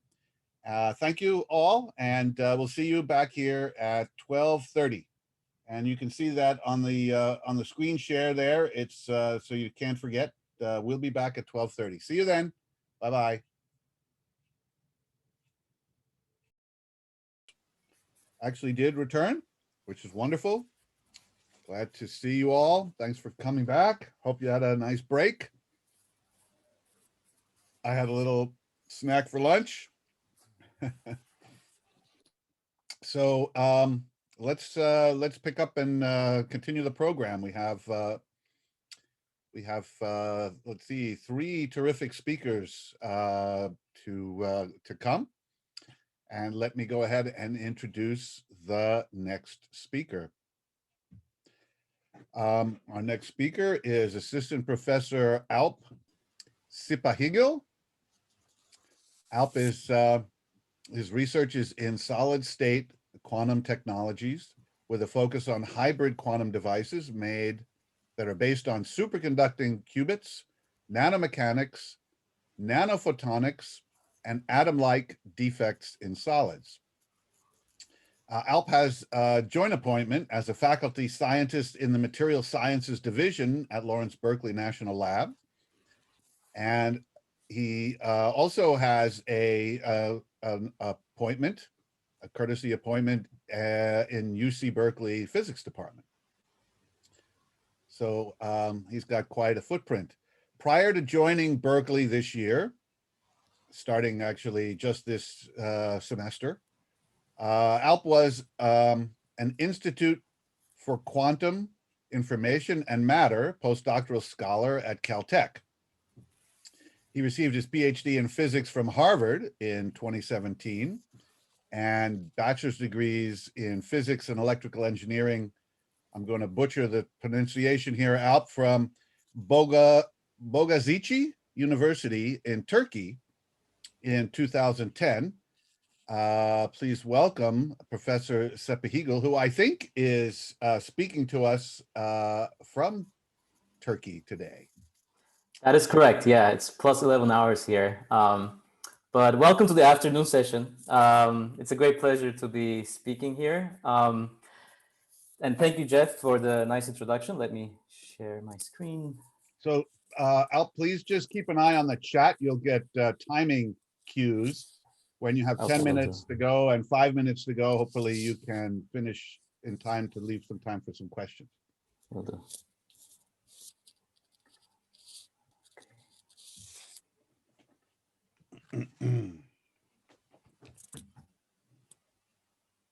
Yep, we can see your slides. Okay, great. Excellent. Let me just bring up the chat out front. Okay, great. All right. Hi, everyone. Welcome to the afternoon session. I'm a new faculty at the department at EECS, and I've just joined last month. And what I want to do today in this 25-minute talk is to tell you about my research on quantum devices. And in particular, I want to discuss recent developments in our ability to realize new regimes in our control of photons and phonons. I'll discuss how we can now make devices and control single photons and phonons in using solid state approaches. Okay, and the motivation for doing this is really driven by ideas that emerged in the 90s, where people have figured out that you can actually use quantum mechanical effects like superposition and entanglement to do useful tasks in computation, communication, and sensing. Many of you probably heard about quantum computation. So this builds on the principle of superposition of complex quantum mechanical systems. And people have shown that if you can control superposition of complex systems, you can actually build algorithms that can outperform classical computers in an exponential manner. So there are certain algorithms where these quantum machines can do much better than classical computers. A second area of application is in the field of secure communication. And the idea here is that in quantum mechanics, when you make a measurement, you change the state of the system. So the principle of quantum communication is that if you use quantum mechanical objects to transmit information, if there's someone listening to your conversation, they need to make a measurement. And that measurement is going to change the state of the system. So if you use quantum states to transmit information, like the polarization state of a single photon, then you can detect if someone's listening to your conversation. So this is the idea behind using quantum mechanics to realize physically secure communication. And then people will also come up with ways to build better sensors and metrology tools using these superposition and entanglement states. Okay, so these ideas have been around for a few decades already now, but in the last decade, there's been a tremendous amount of progress in actually building quantum machines that can do such tasks. And in this talk, what I want to do is kind of give you a flavor of different approaches and give some examples from recent developments in this field. So the key ingredients for building such quantum machines are the following. So first of all, we need a building block, and our building block is going to be a quantum bit, in short, a qubit. So a qubit is a quantum mechanical object. It's a two-level system. And in some ways similar to this a classical bit, except here, in addition to being in classical states of being in 0 or 1, you can also prepare this quantum mechanical object in a superposition of being in state 1 and 0 at the same time. And one of the key properties of these qubits that we care a lot about is the ability to control these amplitudes, alpha and beta, which tell you the ratio of this superposition of these different states. And we want these amplitudes to be very stable over time. So this is what we refer to as coherence. We don't want these parameters to change. To do that, we want these qubits to be only weakly interacting with their environment. So we want to make devices that are very isolated from unwanted noise sources. And the second requirement is that we want these qubits to be able to interact with each other. So we want these qubits, we want to engineer strong interactions between these building blocks. So these two requirements of realizing weak interactions with the environment, but strong interactions with qubits is quite challenging. But also at the same time, it makes this a very interesting field to work on. So here I'm going to give you an introduction to the landscape of different types of quantum devices that people are working on. So one of the leading platforms for quantum computing is superconducting microwave circuits. So these are electrical circuits. These are microwave circuits made out of superconducting elements. I'm going to talk more about these, what these are and how you can make one. And in the last decade, a lot of companies like Google, IBM, AWS are also investing in building such superconducting quantum computers. So these systems, they're macroscopic electrical circuits that behave quantum mechanically, and you can engineer them to realize fast logic operations. So that's great. They operate at a clock cycle of about 10 nanoseconds or so. But because they are very macroscopic, they interact with a lot of environmental degrees of freedom. They talk to phonons, spurious electromagnetic modes, and so on. And they can't maintain quantum information and quantum coherence for a long time. So on the other side of the spectrum, there are systems like nuclear or electronic spins. So in solids, so these could be, for instance, donors in a semiconductor, or they could be color centers in solids. So the electron spins and nuclear spins associated with these defects, they can maintain quantum coherence for very long times, from seconds even up to the hour timescale. And this is because their quantum coherence is stored in a magnetic degree of freedom. And magnetic spins, they interact usually very weakly with their environment if you engineer everything properly. However, because they're weakly interacting, it's difficult to engineer two qubit interactions. So here the interactions between qubits is weak. And then finally, there's, as a last kind of a platform, there are optical photons. These are great for transmitting information, but optical photons don't interact with each other. If you send two laser beams in free space, they're just going to cross through each other. They're not going to interact with each other. So what I want to highlight here is that there are these different platforms. Each one has its own strengths, but there's not a single platform that can do all tasks that we're interested in. In particular, if we want to process, store, and transmit quantum information to build up these quantum machines, and there's not a single platform to do it. So one approach that I've been interested in both my PhD and postdoc work, and will be pursuing here at Berkeley, is to build modular hybrid approaches, where the idea is to use different physical platforms for different tasks. For instance, we could use superconducting qubits as our processor. That could be our quantum processing unit. And we could use spin systems, for example, as our memories that can store quantum information over long timescales. And then we could use optical photons to transmit information over long distances. So this is in some ways similar to how we build our computers, where we have a processing module, we have a memory module, we have a communication module. Of course, this is very, this sounds very nice, but the challenge here is, if you have a qubit that's stored in a superconducting microwave circuit, how can we convert these qubits from one physical degree of freedom to another? How can we convert these states between each other? So that's been the focus of my work. And in this talk, I'm going to give you some examples from my past work. So I'll give a very quick introduction, some work on some of my work on coupling quantum memories to optical photons. This is work that we did a few years ago in Nisha Lukin's groups at Harvard. Okay, so the quantum memories that I'm going to talk about are based on color centers in diamond. So these are atomic scale impurities. So you start with the diamond lattice, and then you can introduce external impurities. In this case, we were introducing a silicon atom into the lattice. And this defect, you can think of it as a molecule that's trapped in the solid state matrix. So as a molecule, this defect has electronic spin degrees of freedom. It has electronic orbitals.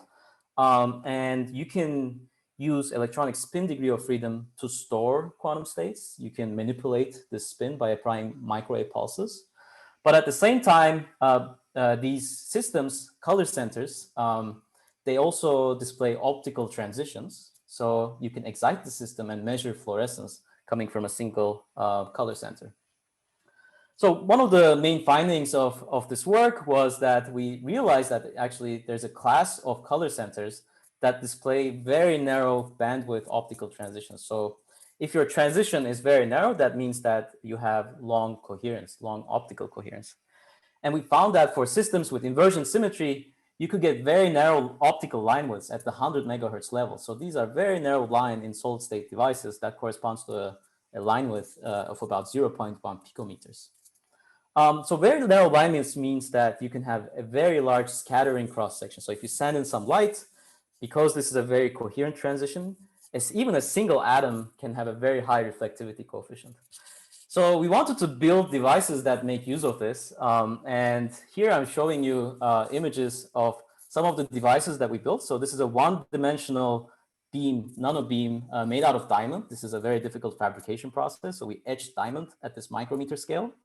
And then we implanted single silicon ions into these photonic devices. And one thing we could do was to build optical resonators where we could control the transmission of this optical resonator by controlling the internal state of a single impurity.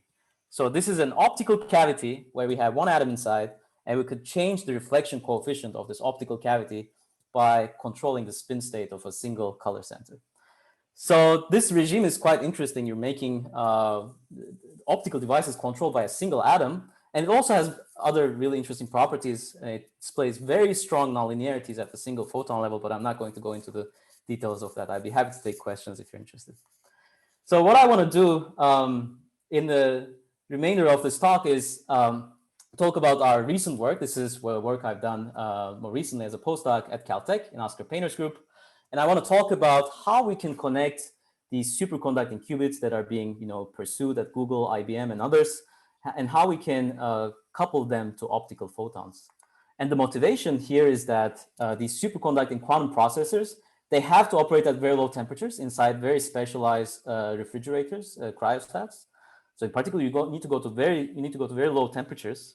And what we want to do here is develop modules, interconnects that can convert quantum states from these processors to the optical domain such that we can send these quantum signals over a network. This is important for doing distributed computing as well as for quantum communications, for physically secure communication applications.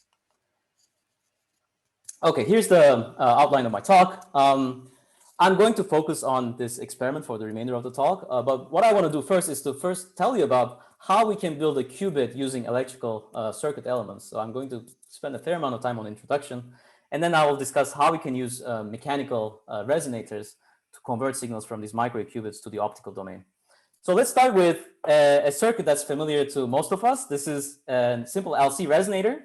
And we can describe the total energy in the system by the magnetic field stored in the inductor. This is the phi square term. and then the electric field energy stored in the capacitor. And this resembles the Hamiltonian of a simple harmonic oscillator. And in quantum mechanics, we know the solution to this problem. So a simple harmonic oscillator has eigenstates that are separated by the same frequency. So, and in this case, the transition frequency between different eigenstates of a harmonic oscillator is the resonant frequency of an LC circuit. So far, you might be wondering, why is this is an LC resonator? Why are we talking about this quantum description? Well, it's going to become relevant in the regime that we're interested in. So at room temperature, there's a lot of thermal excitations in this harmonic oscillator. But what we want to do, in order to have a quantum mechanical system, we need to go to low temperatures where the system is polarized into a pure state. So the system is polarized to the lowest energy states. And in order to do that with microwave circuits, we need to go to temperatures below 300 millikelvin. But this by itself is not enough to make a qubit. The system I'm showing here has many levels. It doesn't have 2 levels. And if I wanted to drive the system would go from 0 to 1, 1 to 2, 2 to 3, etc. So it's not a qubit. It has many levels. To make this a qubit, I need to introduce some kind of nonlinearity into the circuit. And I could do that by using a circuit component called a Josephson junction. So for our purposes, you can think of the Josephson junction as an extremely nonlinear inductor. It's so nonlinear that even if you put 1 microwave excitation into the circuit, the resonance frequency shifts completely. It shifts by hundreds of megahertz. So this is how we can realize we can go from this harmonic potential to a nonlinear potential. And that changes the frequency spacing between different transitions. And now when I drive the system at frequency omega 01, I'm only effectively working with 2 levels. So that's how I can make a 2-level system, a qubit, using circuit components. Okay, so how does this look? So this is kind of the recipe, and this is what the devices look like. We use standard lithography techniques to pattern these microwave devices. The orange island is capacitively coupled to the ground plane, and so that's this capacitance C. And then we also shunt this capacitor with Josephson junctions. So this is the key component that gives us the nonlinearity. And we can do all of this using standard lithography techniques, and we can modify a lot of the parameters. So this is an artificial atom. So, we don't have any, God-given transition frequencies. We can tune all of these properties. We can change the effective capacitance and inductance and so on. And we can capacitively couple or inductively couple many of these nonlinear oscillators to realize qubit-qubit interactions, and as well as qubit-photon interactions if we couple these qubits to linear resonators. So these are the key ingredients, the building blocks for quantum computation. That's how pretty much all the companies and academic groups are pursuing quantum computation. So here's kind of a highlight of the state of the art from 2 years ago. 2 years ago, Google was able to develop a platform where they could realize a 2D array of 50 qubits. And they did this quantum supremacy experiment. You might have heard about it. They were able to outperform a classical computer. In a very specific task, it wasn't useful. But here, what I want to do is kind of talk about like the long-term vision and what are the existing challenges and how we might address some of those. So this is what their setup looks like. This is the cryostat that they're working with. And as you can see, there's a lot of microwave control lines, coaxial lines going into this low temperature cryostat. You see that this looks hard. This is a system with 50 qubits. And in order to do useful things, we need to go to millions. So there's a lot of questions that we need to address in terms of taking these systems, from 50 qubit level to millions. And what I want to focus on today is the challenge of this interconnection problem. So there are all these microwave coaxial lines, and you need to have many of these microwave connections. And what I want to talk about today is a transducer module that can convert microwave signals from this superconducting qubit to the optical domain, such that we can convert signals to the optical domain and send them over between different cryostats or over long distances. Okay, here's the challenge. Here's what we want to do. We want to take a qubit excitation, which is at 5 gigahertz. This is at microwave frequency. And we want to convert that to a single optical photon in the telecom band, such that we can send it over long distances. So normally this is a problem in nonlinear optics, and the frequencies are very different. And the way we're going to do this is by using a mechanical resonator as an intermediate element. So on the low end, on the low frequency end, we're going to use piezo electrical interactions. And then on the mechanics to optical part, we're going to use acousto-optic interactions. So how do we go about designing and engineering such a system? First, I want to talk about how we convert mechanical excitations or phonons to photons. And the paradigm we do this with is called cavity optomechanics. To understand this, we can consider this simple model where we have a Fabry-Perot resonator, an optical resonator. And this optical resonator is modulated by a mechanical oscillator. And this modulation, what it does is the mechanical displacement causes a frequency modulation on the optical resonator. And what this does is it causes, whenever you have a frequency modulation, it causes sidebands on your signal. So what we can do is that if there is a mechanical excitation, if there's a phonon, this is going to induce a sideband. And we can detect that sideband in the optical domain.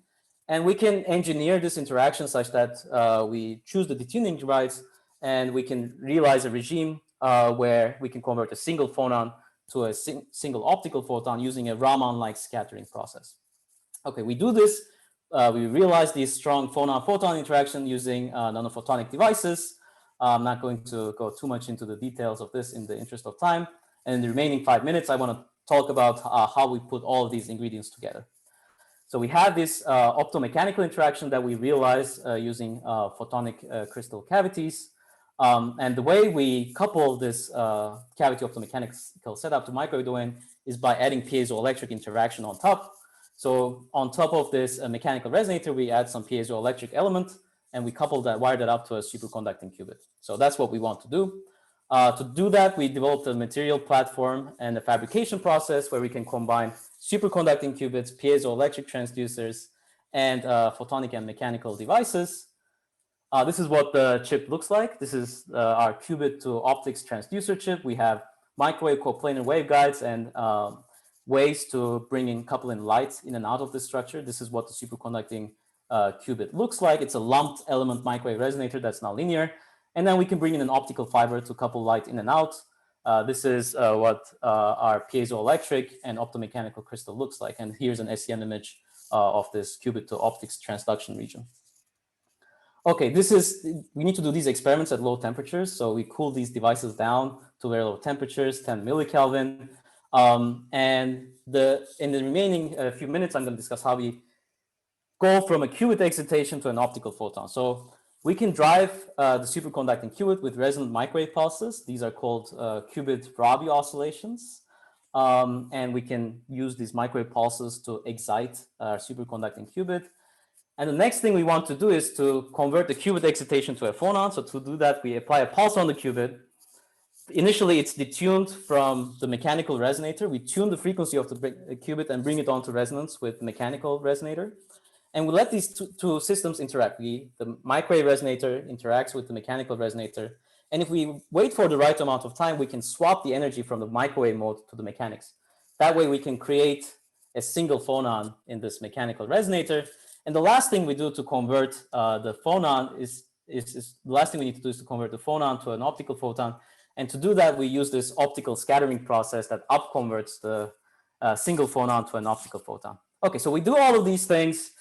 We run this entire sequence, and then what we find is finally that we can indeed detect an optical signal from a superconducting qubit. So we did this experiment under two conditions. In one case, we excited the qubit. In the other case, we did not excite the qubit, and we ran this transduction sequence where we go from the qubit to the phonon and then to the optical photon. And we saw this signal to noise of about 3:1. In this experiment, this is the first demonstration of conversion between these two different domains. Our detection efficiency was about 10⁻⁵. We had some noise. And I think in the next 3 to 4 year timescale, we can really improve on these devices and push them to a regime of high efficiency and fidelity such that we can really think about connecting these remote quantum processors using optical photons. Okay, so this is what this is all I wanted to say. And here at Berkeley, my group is going to be focusing on such hybrid device architectures where we try to combine best of different worlds, and we're going to be building up devices, hybrid device architectures combining superconducting qubits, nanomechanics, and these atomic scale defects. So with that, I'd like to thank you for your time and be very happy to take questions.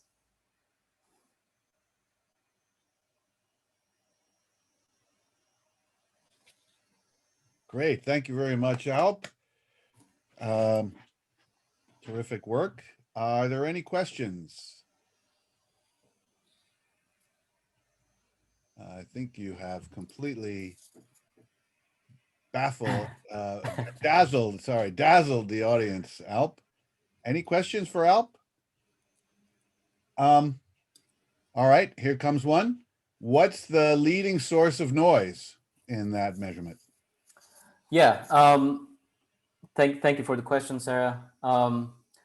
So here we're converting a phonon to an optical photon using a parametric process. So we're sending in a strong classical pump laser, and then the phonon is creating a sideband, and we're detecting that sideband. And this is an experiment at very low temperatures. So what happens is that when you send this classical pump field, there's some spurious heating of the mechanical mode. There's some residual absorption, and that causes heating of the mechanical mode. And what happens is that when you apply this pulse, you get some spurious thermal excitations in the system. And that's where the noise, that's how the noise emerges. And I think moving forward, kind of the challenges on the device side are to kind of understand the surface absorption processes that give rise to heating and finding better ways to manage heat dissipation, because these are very sensitive devices where, you know, very little energy could quickly heat up your system. We're operating at 10 millikelvin. Okay, another question. You mentioned different conversions. Which one is the most difficult and why? Yeah, the hardest one is going from a single phonon to a single optical photon, because there's a huge frequency gap between the two. Using piezoelectric interactions, it's quite easy, to convert a microwave photon to a single phonon. Piezoelectricity is very good at that. But when you're going from a 5 gigahertz phonon to a 200 terahertz photon, there's a huge energy mismatch. So in order to bridge that gap, we need to conserve energy. So we need to inject these laser pulses, and these laser pulses cause these heating issues. So that's the hardest step, and that's where the lowest efficiency is. The piezo part is almost 90% efficient, whereas the optical part is maybe 1 in 1,000. That's the current efficiency. Oh, so you introduce a laser beam. So should I think about this as a stimulated Raman process? Yeah, exactly. Okay, another question. How much power does it use? So for this, the pump for this stimulated Raman-like process, we're sending a few microwatts of laser power. So this may not sound like a lot, but the local density is really large, because these are, we're working with very small mode volumes and at very low temperatures. So for us, that's a lot of energy compared with the energy of a single phonon. But the total energy of the laser pulse, that's the highest energy that exists in the system. That's only a few microwatts. Okay. All right. Maybe we'll conclude. Thanks again, Alp. And we'll move on. So the next speaker is Abraham Gonzalez.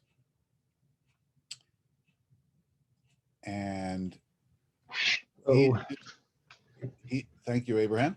He's a PhD student in the ADEPT lab, which is, he's advised by Professor Krista Azanovich.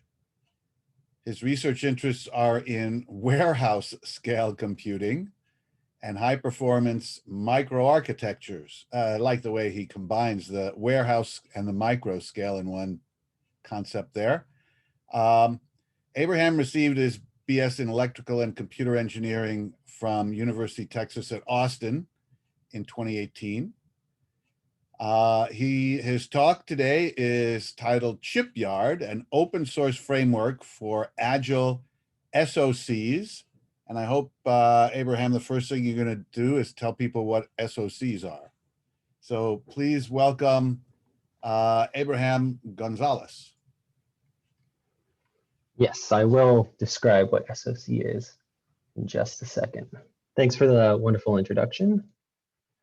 Hopefully my setup is smooth and everyone can see my slides. Yeah, we see them. Okay, great. All right, so hi everyone. My name is Abraham Gonzalez and I'm here to present Chipyard, an integrated SoC design, simulation, and implementation environment. So as Professor Boubacar briefly mentioned, my interests are in warehouse scale computing and high performance microarchitectures. And this is mainly for systems on chips. So creating your next generation of chips that go into your smartphone, into your data centers, etc. Oh, there we go. So right now we view this as a golden age in computer architecture. There is no more traditional scaling. You can't just create smaller and smaller transistors over time and get performance benefits out of that. So now what a lot of people are doing is that they're trying to create these custom microarchitectures or these custom designs to target their particular workloads. So this includes things like machine learning, which is a huge boom right now. So you see a lot of different companies that are making their own machine learning accelerators, and they're making their own custom chips for their particular workloads. One good example of this is a company like Apple, who's fairly well known in the news at least, where they're making their own custom chips to go inside of their laptops. And within those particular chips, they have a lot of custom components. And this trend doesn't only apply to Apple. It happens to a lot of other companies where they're making their own custom pieces to accelerate their particular workloads. So everybody wants these custom microarchitectures, these custom designs, and they want to create these custom hardware and software stacks that are very, very well optimized. But we also view this as a golden age for open source computing. So not only do you have a lot of open source operating systems and compilers, things like LLVM or Linux, which many people use today, you also have a lot of open source hardware available. So you have a lot of open source hardware coming from academia, but you also have some coming from industry. And to tie this all together, you have open source ISA, or the intermediate transport between the two layers, between the hardware and the software. So combined, all of these things makes it so that you can create these really intricate open source SoCs, these open source systems on chips. So a lot of times when people come to our lab, or in general just talk to us about the open source ecosystem, they often talk about, how do I build an interesting system? So we build systems oriented around something called RISC-V. For the purposes of this talk, it's not that important, but the main concept here is, how do I actually build one of these types of systems? So we always have this conversation about, oh, I've heard about this open source RISC-V thing, or this intermediate transport between the hardware and the software. How can I actually build something out of it? Oh, well, I've heard that there's open source components from Berkeley, or from other institutions like Princeton, or from ETH Zurich, like the Pulp platform. How do I actually use all this stuff and make one of these complex systems to speed up my machine learning, or to make a new embedded system? And when you think about it, there's actually a lot of different components that come into making one of these really complex systems on chips. So not only do you have things like your processors, do you have a really fast processor, a really slow processor, but is really energy efficient? Do you have all the different types of memory systems? So not only do you have the processor, you have to have the different caches and memories. You have to have all these custom blocks for your machine learning, or your XYZ particular domain that you want to speed up. You have to write the software. You have to validate it. You have to verify that it works. Once you do all of that, you actually have to design it and then tape it out. So you actually have to get it from your couple of files that represent the design all the way out into silicon. Then you have to test the silicon. So there's plenty of steps in between, from just the concept of the system to actually having something back in your hand that you can test and get power and performance numbers out of. And so it's really mind-boggling when you think about it. And there's many, many people in this entire process and industry. And Berkeley historically has had a lot of these components open sourced. Not only do we have processor IP, we have all the memory system IP, we have different tooling to validate your design and verify your design and get it all the way into silicon, physical design tools. But one of the things that we want to try to do is we want to make it really easy for small teams like startups and just small teams inside of any industry to design, integrate, and simulate all these custom components and tape out a custom SoC. So this is where Chipyard comes in. Chipyard, in a sense, is a nice organization of all the tools that Berkeley provides and as some external people provide. And it organizes them into this nice structure so that you can access all of these tools that we provide in one single package. And so our vision for this particular tool is that you view it something akin to TensorFlow. So TensorFlow is a good analogy. So we want to be the TensorFlow of agile hardware design, where we're a one-stop shop for everything you need. So for example, if you were to do something in TensorFlow, let's say you wanted to create a simple neural network, you can get some examples of it and then quickly get to actually doing some predictions. We want to do the same thing with Chipyard. We have some examples for it. You can quickly get to an actual SoC. And then if you want to make modifications for it, you can actually do it. So with that, that's kind of the motivation of this Chipyard project. It's a big project that involves many different pieces. And so I wanted to dive a little bit into some of the components that make up Chipyard and what makes it so unique. So some of the foundation components, here I include three things: Rocket Chip and Chisel and Fertile. So Rocket Chip is the main thing that Chipyard is built off of, and it basically provides a framework to build everything. It provides ways to configure your system, add different components, and interconnect them together. So you can think of this as basically kind of like Lego building blocks that you can intermix and add things together. It provides you that framework to do all that interchanging. You have things like Chisel and Fertile, which are high productivity languages for doing these hardware designs. And the analogy that I like to use for Chisel and Fertile is about C to assembly. So normally when you program something in C, you write it in that higher level language like C, and then you pass it to a compiler, let's say LLVM, it converts it into an intermediate representation, runs a couple of passes on it to optimize it, et cetera, and then it outputs the assembly, whether it's for your x86 platform, ARM, et cetera. Chisel and Fertile is fairly similar, where you have Chisel, which is your high-level language for hardware. You convert it into your Fertile intermediate representation, and then that can run a bunch of passes on it to either delete unused code, add statistics, manipulate the netlist, so move modules around, move parts of the design around, and then it outputs Verilog, so you can pass it to FPGA flows and ASIC flows. And so building off of this, our lab creates a lot of different generators. So generators are what we like to call parameterizable pieces of code that dump out particular instances of cores and accelerators. So talking about just cores in this section, we have many different types of cores built into this framework. We have things like Rocket and Boom, which are low power in order core, and our high power, high performance out of order core. We have things like educational cores like Soder that are used inside of classes, and then we have external cores that are used in industry. We also have different types of accelerators. So if you're interested in machine learning, you can use something like Gemini. So it's very similar to something like a TPU. We have other types of accelerators, vector accelerators like Quacha. And then we also have different types of educational accelerators, as well as accelerators coming from industry like the NVDLA from NVIDIA. So many different accelerators if you want to kind of plug and play one of these example accelerators into your system. On top of this, we have different types of things that go into the memory system. So not only do you have caches and memory inside of the cores, you also have caches and memory outside of the core. In this case, we have a last level cache here. And then finally, you want to actually interact with the outside world. So we also provide a lot of these different components so that you can either talk with a network interface, or you can talk with an SD card through a SPI interface, a console through the UART. We provide a lot of these extra peripherals. And the nice thing about this entire system with all of these things combined is that you can create these really intricate configurations.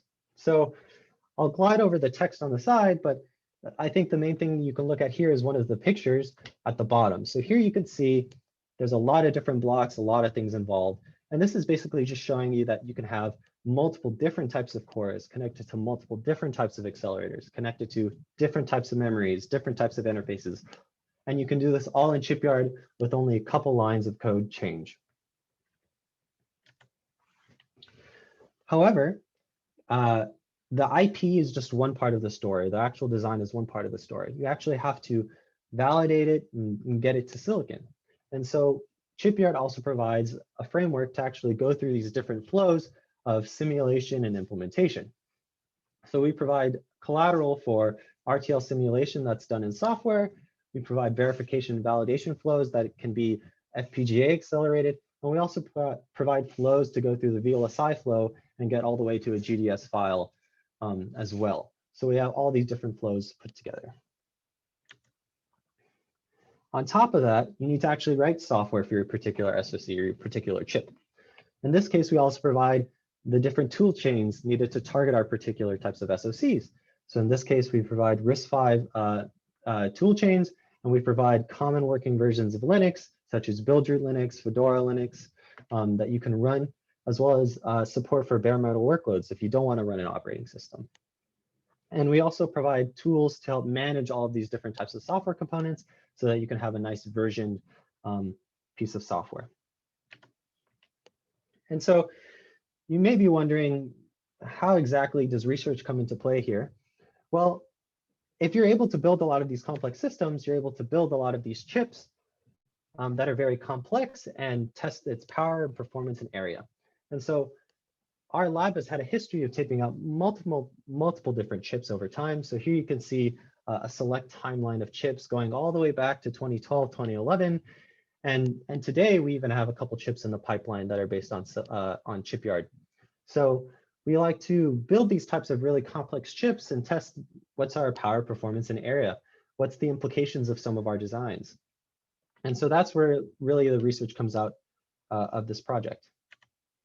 Additionally, we like to focus on particular sub-projects within the Chipyard ecosystem. So you can research into the out-of-order core. How do we actually make it more performant with less power? You can research things like your machine learning accelerator. What's the type of accelerator that's best for general machine learning workloads? What's the best accelerator for a particular RLNet? You can also focus on the validation side. So how do we actually speed up validation, speed up that design flow so that people can quickly chug out these particular chips? How do we actually do that exact same thing on the VLSI flow? How do we actually speed up the VLSI flow so that you don't have to make many changes every time you make a new chip? And finally, kind of on the software side, how do we actually build software on top of these ecosystems so that you can create something that's secure? Like, for example, an open source enclave framework. So of all of these things, as you can probably tell, a lot of this is experience driven. So we base a lot of the features that we make and a lot of the research that we make based on the experiences of making these particular chips. And as time goes on, we have tighter project integration, and we have more chips, and we fix more bugs over time. And overall, we found Chipyard to be very successful for all the research that we're doing. In terms of community, we have many people using Chipyard in the community. So we have many people in industry. So that's kind of the left-hand side of this slide. And then in education, we have plenty of classes here at Berkeley that use Chipyard, from kind of the base VLSI-based classes to the higher level of computer architecture classes.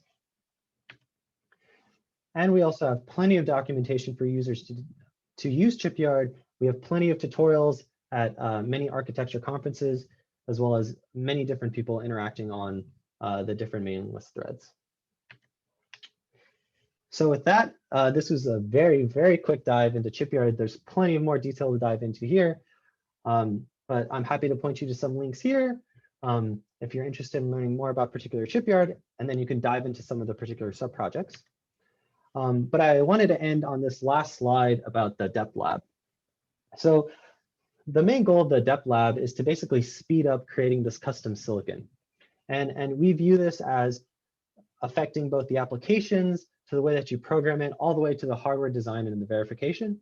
And so what we want to try to do is create easier ways for simple people to create these custom designs. And Chipyard is one aspect of this, but we also have many different projects inside of our lab, ranging from programming languages all the way to hardware designs. So if you're interested, all of our research is open source and available to the public. I would urge you to go look at the link. And if you have any other questions, feel free to email me or ask me in the chat right now. Thanks so much. Great. Thank you very much, Abraham. We do have a couple of questions in the Q&A right now from Hsing. What programming language and compiler is used for the SOCs? And I think he clarifies, I mean, generate the SOC firmware. Yes. So for right now, I think the main, so right now, whenever we do bare metal tests, so it's running something that's not on an operating system, we use C, so C++ and C. But for the most part, you can actually run any code that's not Java for the most part on RISC-V-based systems. And this is because there's still a lot of work that needs to be done with the JIT compiler. So with the JIT. So I would say basically anything, what we typically do in lab is mainly on the C side for the SoC firmware and the low level code. Okay. Any other questions? I have probably a naive question, but you mentioned educational. Yes. Could you clarify what you're referring to there? These are designs that came out of academics, or is it actually related to doing education, which I'm having a hard time sort of wrapping my head around it? Yeah, of course. Yes, so maybe I wasn't too clear there. So a lot of these designs came out of academia. So for example, the framework and the cores and most of the accelerators came from academia here at Berkeley. Some of the particular designs inside of Chipyard also came from industry, like the NVDLA from NVIDIA. So a lot of that came from academia, but a lot of them are now, I guess, industry proven, and they're used in industry a lot now. So for example, the Rocket in Order core has been adopted by Sci5, one of the startups that came out of one of our lab. In terms of how it's used for education, we use the entire framework and we build simple cores and simple SoCs to kind of show people what a real SoC would look like. So when you're focusing on a class and you're trying to, I guess, go through the VLSI flow, you're actually using something that might be used in research or in industry. You have that real tangible experience from the class. Got it. So kind of two separate things here. Okay, thank you. One last question. Any plans to design an NPU for data center? Yeah, so there's been a couple of work. So the FireSim project in particular has been focused on trying to simulate data centers. So it uses FPGAs in the cloud and it networks them all together cycle accurately. And one of the projects related to that is focused on how to make a data center CPU, specifically working with some of our lab partners. So there are projects working on that right now. I don't know how much I can disclose of that particular project, but I know that it's going very well, and I think there's a publication or two in the works. So you might see something about that in the future. Okay, great.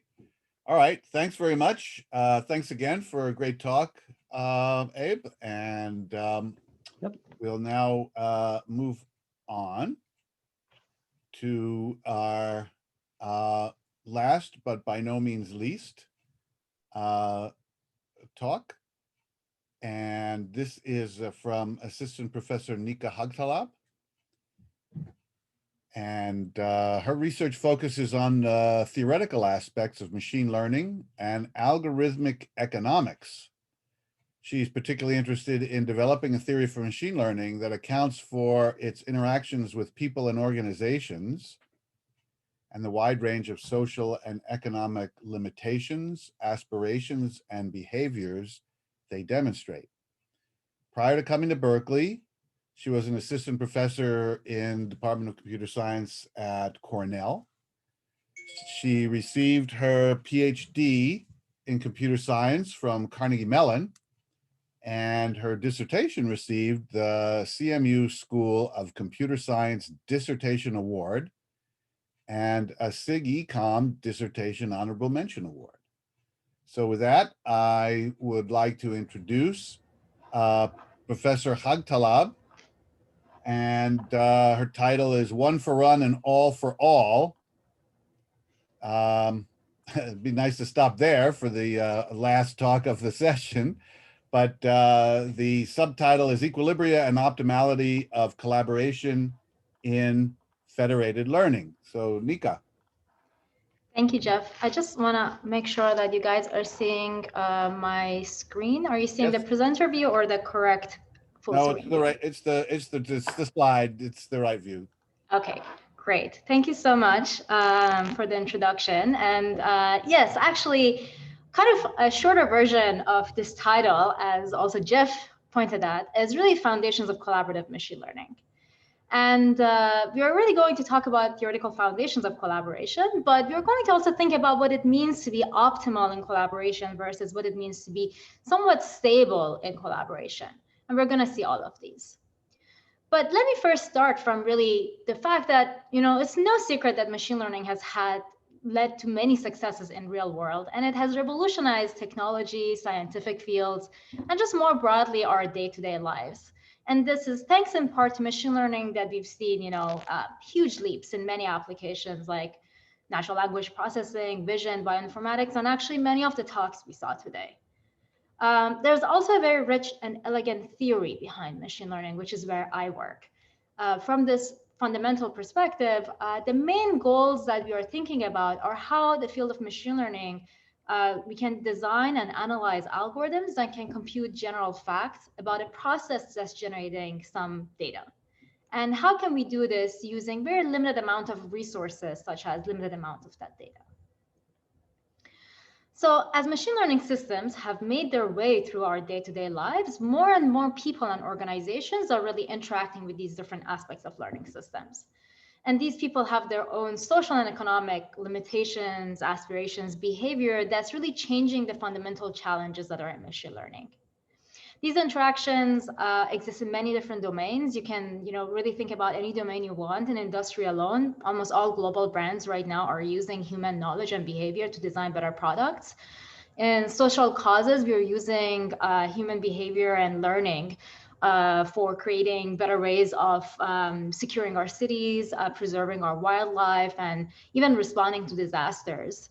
And also data sharing in academia and science and education has allowed us to solve problems that were previously unsolvable.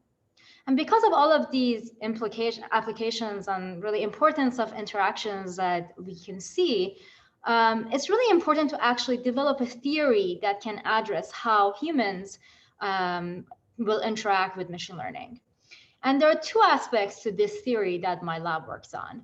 So we are building a theoretical foundation that, first of all, looks at the algorithm side of view and says that these algorithms that we are deploying in practice are going to continue having good performance, even in presence of everyday societal and economic forces.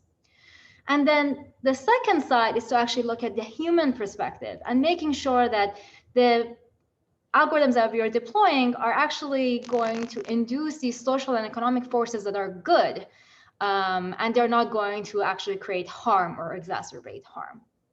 So this is a huge and big abstract agenda. So rather than talking about all of this, I'm going to actually focus on just one aspect of this, which is specifically related to federated learning.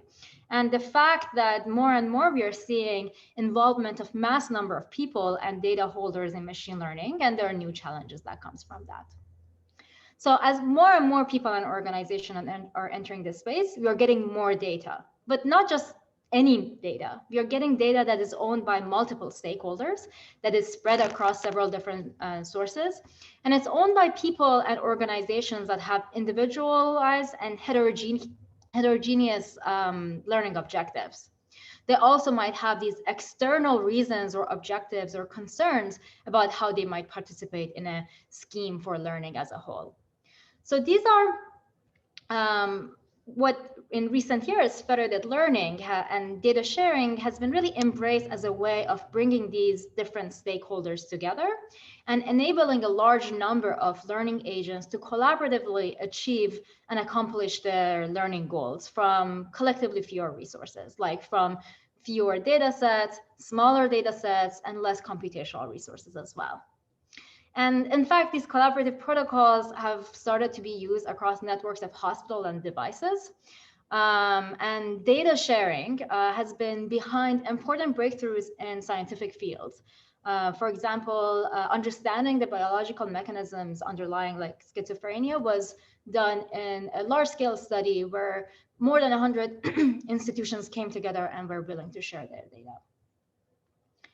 So it's really this promise of creating large-scale impact from mass participation at a small scale, which is much like, you know, bringing many drops together to form a powerful surge and wave that has led to federated learning receiving a substantial amount of interest in machine learning from many different communities and has resulted in much better and faster collaborative systems.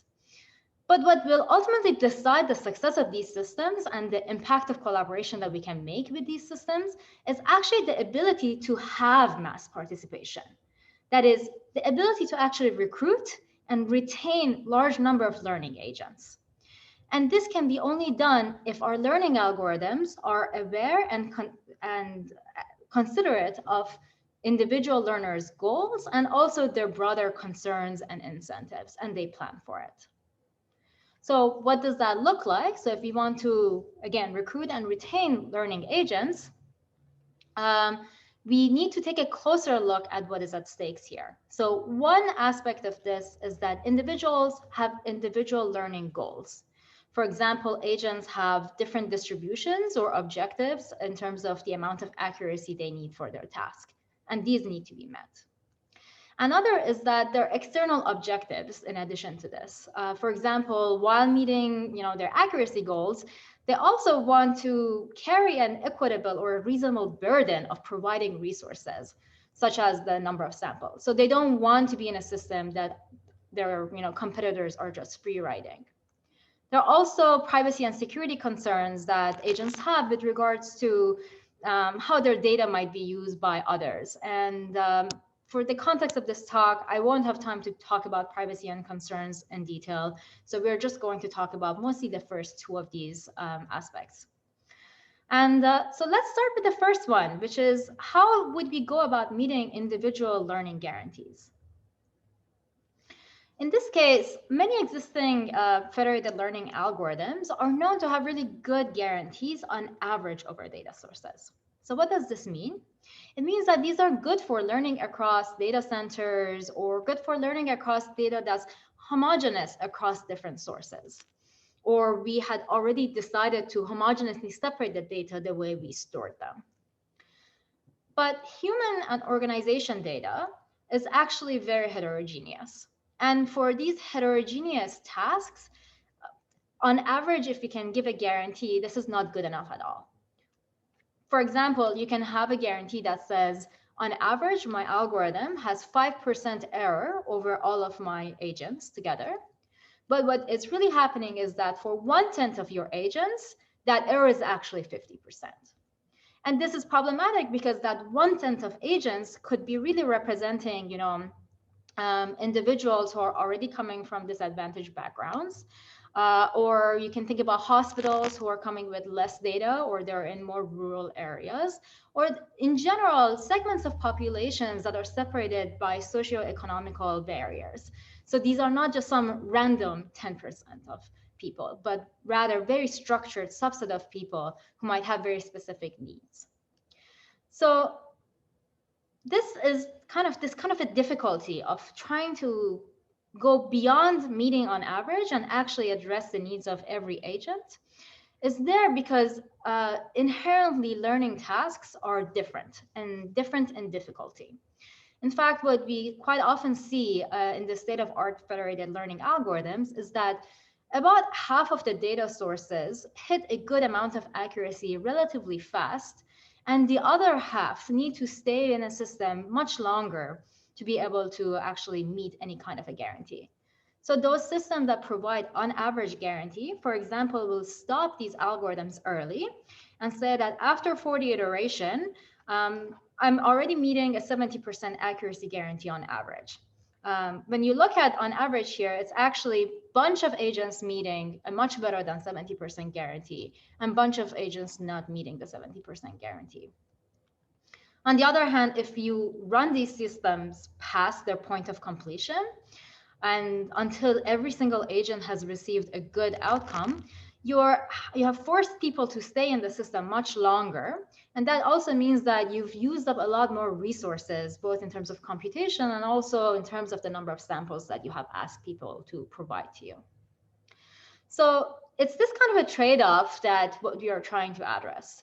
That what we really want to know is if there are algorithms we can design that ensure this high accuracy for each individual learner, but at the same time, they ask for a reasonably small amount of data. So they are not creating a very huge overhead on everybody else who is involved. So let's formalize this slightly more. We are thinking about K populations. These are distributions D1 to Dk. And the goal is, in the context of supervised learning, is to learn a model. You showed this model by F, like it could be a neural network or it could be anything, that has a good accuracy for each one of these agents involved. And this accuracy is determined by having an error that is less than some epsilon. Epsilon could be like 5%. So what we really want to know is that how much data suffices to give this type of a guarantee. Okay. So in a paper in 2017 with my colleagues and collaborators, what we showed was that there is in fact an algorithm that we introduced that in terms of the number of samples, imagine you just solved one problem, like you had a single agent in the system and there was nobody else. You just solved the problem for them. The number of samples that would have taken, now multiply that by logarithm of the number of agents in your system. That's the total number of samples you're going to use. Qualitatively, this is really low. Why is it low? It's because if I think about the size of the agents, if I have mass participation, this K is quite large. And as K is growing, the number of samples that I actually need to address every single one of them, their learning objective, is actually growing at a much slower rate of logarithmic in K. So this is a really effective way of bringing about collaboration across multiple agents while meeting their individual guarantees, also not using a lot of samples and resources.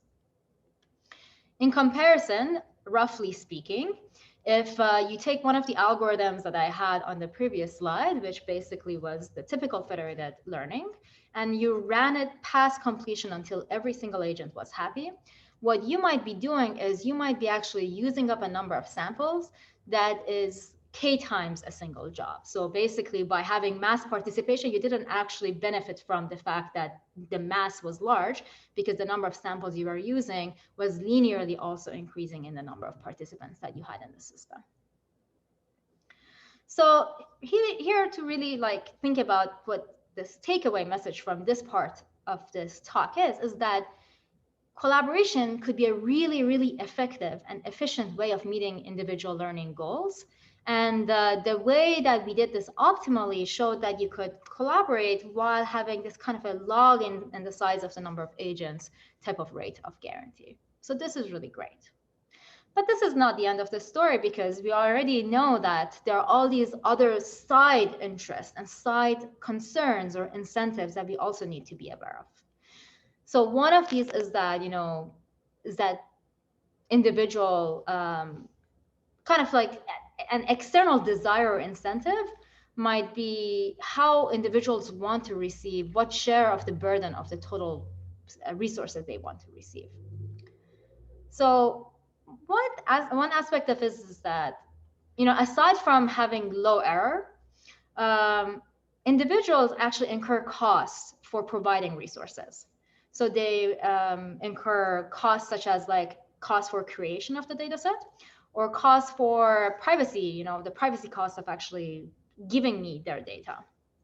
So the protocols shouldn't ask for an unreasonable amount of cost or an unreasonable amount of data for them. even if they are guaranteeing that their error is going to be low. So what are some unreasonable demands on an agent? So here is one. If I ask agent I to provide me some data, and I use that data exclusively to help the other agents in my system, and I don't actually improve the accuracy for the agent who provided that data, that was a very unreasonable thing I did. That's unreasonable because the primary reason that the agent provided me some resources was not to benefit the agent at all. So to avoid these unreasonable situations, in my group, we have introduced a notion called stable equilibrium. For those of you who are familiar with economic concepts, this is analogous to concepts such as Nash equilibria that talk about individuals' happiness in a system. So we say that, a sort of a scheme that spreads the burden of sample collection across different agents is a stable equilibrium. First, if it meets the guarantees that we want in terms of accuracy. This is what we were trying to address in the past few slides. So every agent's accuracy constraint is met. But second, that's the unreasonable, not being unreasonable. We don't want any agent to be able to reduce her contribution unilaterally while everybody else keep their contribution at the current level and still meet her accuracy constraint. Because if that's the case, that means that part of the data that that agent provided was used for some other purposes and not for that agent's learning guarantees to be met. So what this means is that the current sample collection, let's show that with M1, M2 to MK, that's the share, how I'm dividing the share of sample collection. If me individually, I reduce the number of samples or resources I contribute, I'm going to actually affect my own happiness in terms of the fact that I'm going to not be able to meet my learning guarantees. So this means that stable equilibria, this kind of a defection, this kind of a reducing your contribution is not going to happen. So this is what it means to be at a stable equilibrium. So why do equilibria actually matter? Well, on one hand, we've been talking about them as a measure of welfare for agents. We talk about them as sort of being reasonable. We are they're receiving something that is reasonable in return for the resources that they're putting in. But it's also about really the quality of and stability of systems and algorithms over time. Because, as users are rightly so regaining agency over their data, even a small amount of reduction in some person's contribution, if this is across a large part of this mass of people, is going to reduce algorithmic performance guarantees overall. So if we think that those 100 institutions that provided their data for solving the genomic problem, if even 50% of them decided that they're only going to provide a quarter of that data, we wouldn't have been able to solve that problem. And this is exactly what we're trying to address right now. So the unfortunate part of this is that the current state-of-the-art learning algorithms, federated learning algorithms, are very far from equilibrium. So what this graph is showing on the x-axis is the fraction of the data that you're willing to give individually, while everybody else keeps their current assignment of how many samples they should be producing. And you still can meet your own individual guarantee. The y-axis is showing the fraction of defectors that can do this type of thing. So each one of them, one at a time, reducing their amount of their contribution, and then checking to see whether their learning constraint is still satisfied. So one takeaway from this is that, for example, if I look at the leftmost bar, if I look at the leftmost bar, what this is showing is that 60% of the agents would have been happy to reduce their contribution to 5% of the current level. This is a huge drop because there's going to be about 50% of my data set is actually going to be wiped out if each of these agents actually take this action. So this is really bad. So this is showing that our current federated algorithms are not going to do well in a future where our people can actually take some of their data back, like, for example, through things like the right to be forgotten, or just have better agency in terms of what they want to contribute and what part of their data they want to be part of a system. Okay, now that we know equilibria are important, do they exist? This is a very interesting question. And another unfortunate aspect of this is that actually they don't always exist. There are situations, there are learning problems, which there is no stable equilibrium. This is very different than the typical game theory when we think of Nash equilibria almost always existing in finite games or in specific like mixed Nash equilibria existing. So we see that in machine learning, you might not actually have equilibrium. But it's not the end of the world, because those situations that they don't exist, they're very specific corner cases in some sense. If you make some assumptions that are quite mild and are met in most applications, you can prove rigorously that equilibria do exist. So we should actually try to find these equilibria. Now, when they do exist, are they good? Depends what we mean, are they good? What we mean is that even if they exist, could it be that they require a lot more resources than it would have been necessary to just optimally collaborate? This is indeed the case. And one way to think about this is that we are really trying to have a trade-off between how effective one agent is in solving everybody else's problem. And if they're very effective, optimally, we kind of want them to carry more of the work. But if they're also effective, it means that their data or their constraint could have been met with many other people who were already in the system. And in that case, in equilibrium, they shouldn't actually do much work. So this is the type of picture that we are going to see. So if we have, one person, this agent who is very central in a sense that all the points that they have actually are, there is some other agent who really cares about it. Then if I just let my central agent does all the work, no other agent needs to do any work. And this is somewhat very optimal in collaboration. So she has to carry the whole weight by herself in an optimal collaboration. But in an equilibrium, she actually should do no work, because if all the other agents are working, she has no reason to work. Her data set is already covered by others. So it's really this trade-off between these two that is telling us that equilibria in general might not be the best way of collaborating. So what it means is that if I compare the number of samples that an optimal collaboration would need, that is, something similar to what we discussed in the first half of the first technical half of this talk, how do we optimally collaborate between people? Then the number of samples that I need in an equilibrium could be actually a square root of the number of agents larger than the number of samples that I would have needed in the optimal collaboration. So this is really putting, difference, like highlighting the difference between that one for one or all for all. When we are really trying to all collaborate just to meet the internal demands without thinking about what is fair or what is equitable, versus when each of our agents want to work for their own benefit, and they don't want to carry some unreasonable load. And we are seeing that optimal collaboration is not really the right way to go if we want to have stable collaborative systems. So kind of to really understand the message of this part, what we are really saying is that optimal collaboration is not stable. And we need to use suboptimal collaboration sometime. And suboptimal collaboration could be suboptimal at the square root of k rate.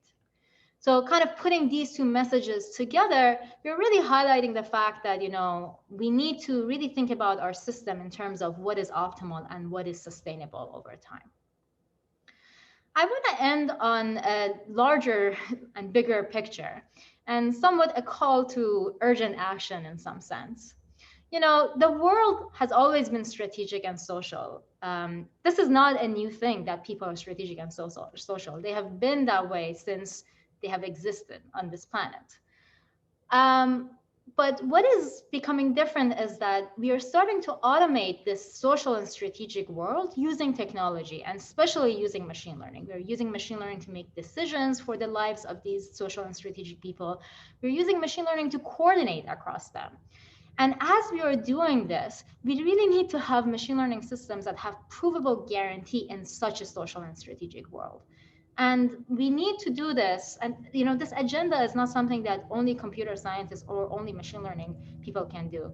This is something that actually requires an interdisciplinary effort all across different branches of ECS, but also other scientific fields, such as social sciences and economics, to really come together to address this. And I just want to end by saying that I'm really excited to be at Berkeley because I feel this collective effort to really focus on these problems that are coming at the intersection of understanding machine learning in the society and making sure that both the algorithms and the people are going to benefit from these interactions. With that, just wanted to thank you all.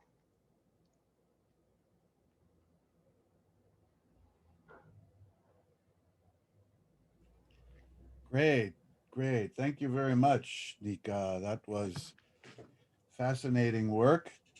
And we have a question. Sure. From Theodora Warledge. How does the stable equilibrium conditions account for a case where the quality of the agent's data is poor and makes some minimal progress towards its own accuracy constraint at the cost of hurting the performance of other agents? That's a really good question. So the way we are thinking about this, like especially what I presented today, there's a little bit of monotonicity between bringing agents together. So your data is not going to actually hurt others. It just might not help them. But the question you're asking is something that I'm broadly also working on, which has two aspects, which is sometimes poor data or very noisy data could be bad, but actually sometimes you specifically might poison your data to make others perform worse. So those don't exactly fall under this notion of equilibrium. They find other strategic aspects to collaboration in machine learning and sort of other robustness sort of requirements that you want. And they're really important and they sort of fall under a slightly different umbrella, but very, very important. Okay. Do we have any other questions? All right. Well, thank you, Nika. Wonderful talk. I feel like I have a lot of agency now that I've heard that talk. So just a few very brief concluding remarks. I want to thank all the speakers. Was really inspiring work. Remind all the audience, these are our early career faculty. All of these people have recently joined the department within the last year or two, I think. All the faculty, the graduate students also, of course, they're our youth, so to speak. And they were very inspiring and gave great talks. So I want to thank all the speakers. I want to thank the staff who supported this event and helped put it on. Bennett Agnew, Maggie Crowley, Jenny, Yoshi was in on it, Yoshi Mendez, and Matthew. I don't see Matthew still on here, but Matthew Santillan also was did a lot of great work to help put the event together. Finally, I want to thank the participants. I see the numbers are dropping. We had, I think, a peak of over 100, which is terrific. 70 of you are still on the line. And I just want to thank you for participating, for listening. You know, we'd be happy to hear from you for any feedback or comments. And oops. Okay, all right. Those are just some thanks in the Q&A. So with that, I see John is here. John, would you like to make any final remarks before we close the session? Well, I just reiterating thanks for the folks that put together the program and to all the speakers for keeping things moving along on time. And we appreciate your support and participation, all the visitors to Bears this time. And we'll see you in person next time. Right. Hopefully so. And I almost forgot a couple other people to thank who helped put together the program were Ming Wu and Trevor Darrell. So I want to acknowledge them as well. And with that, enjoy the rest of your afternoon. Thanks again. Go Bears. And we'll see you again next year or sooner. Please do be in touch. Bye-bye.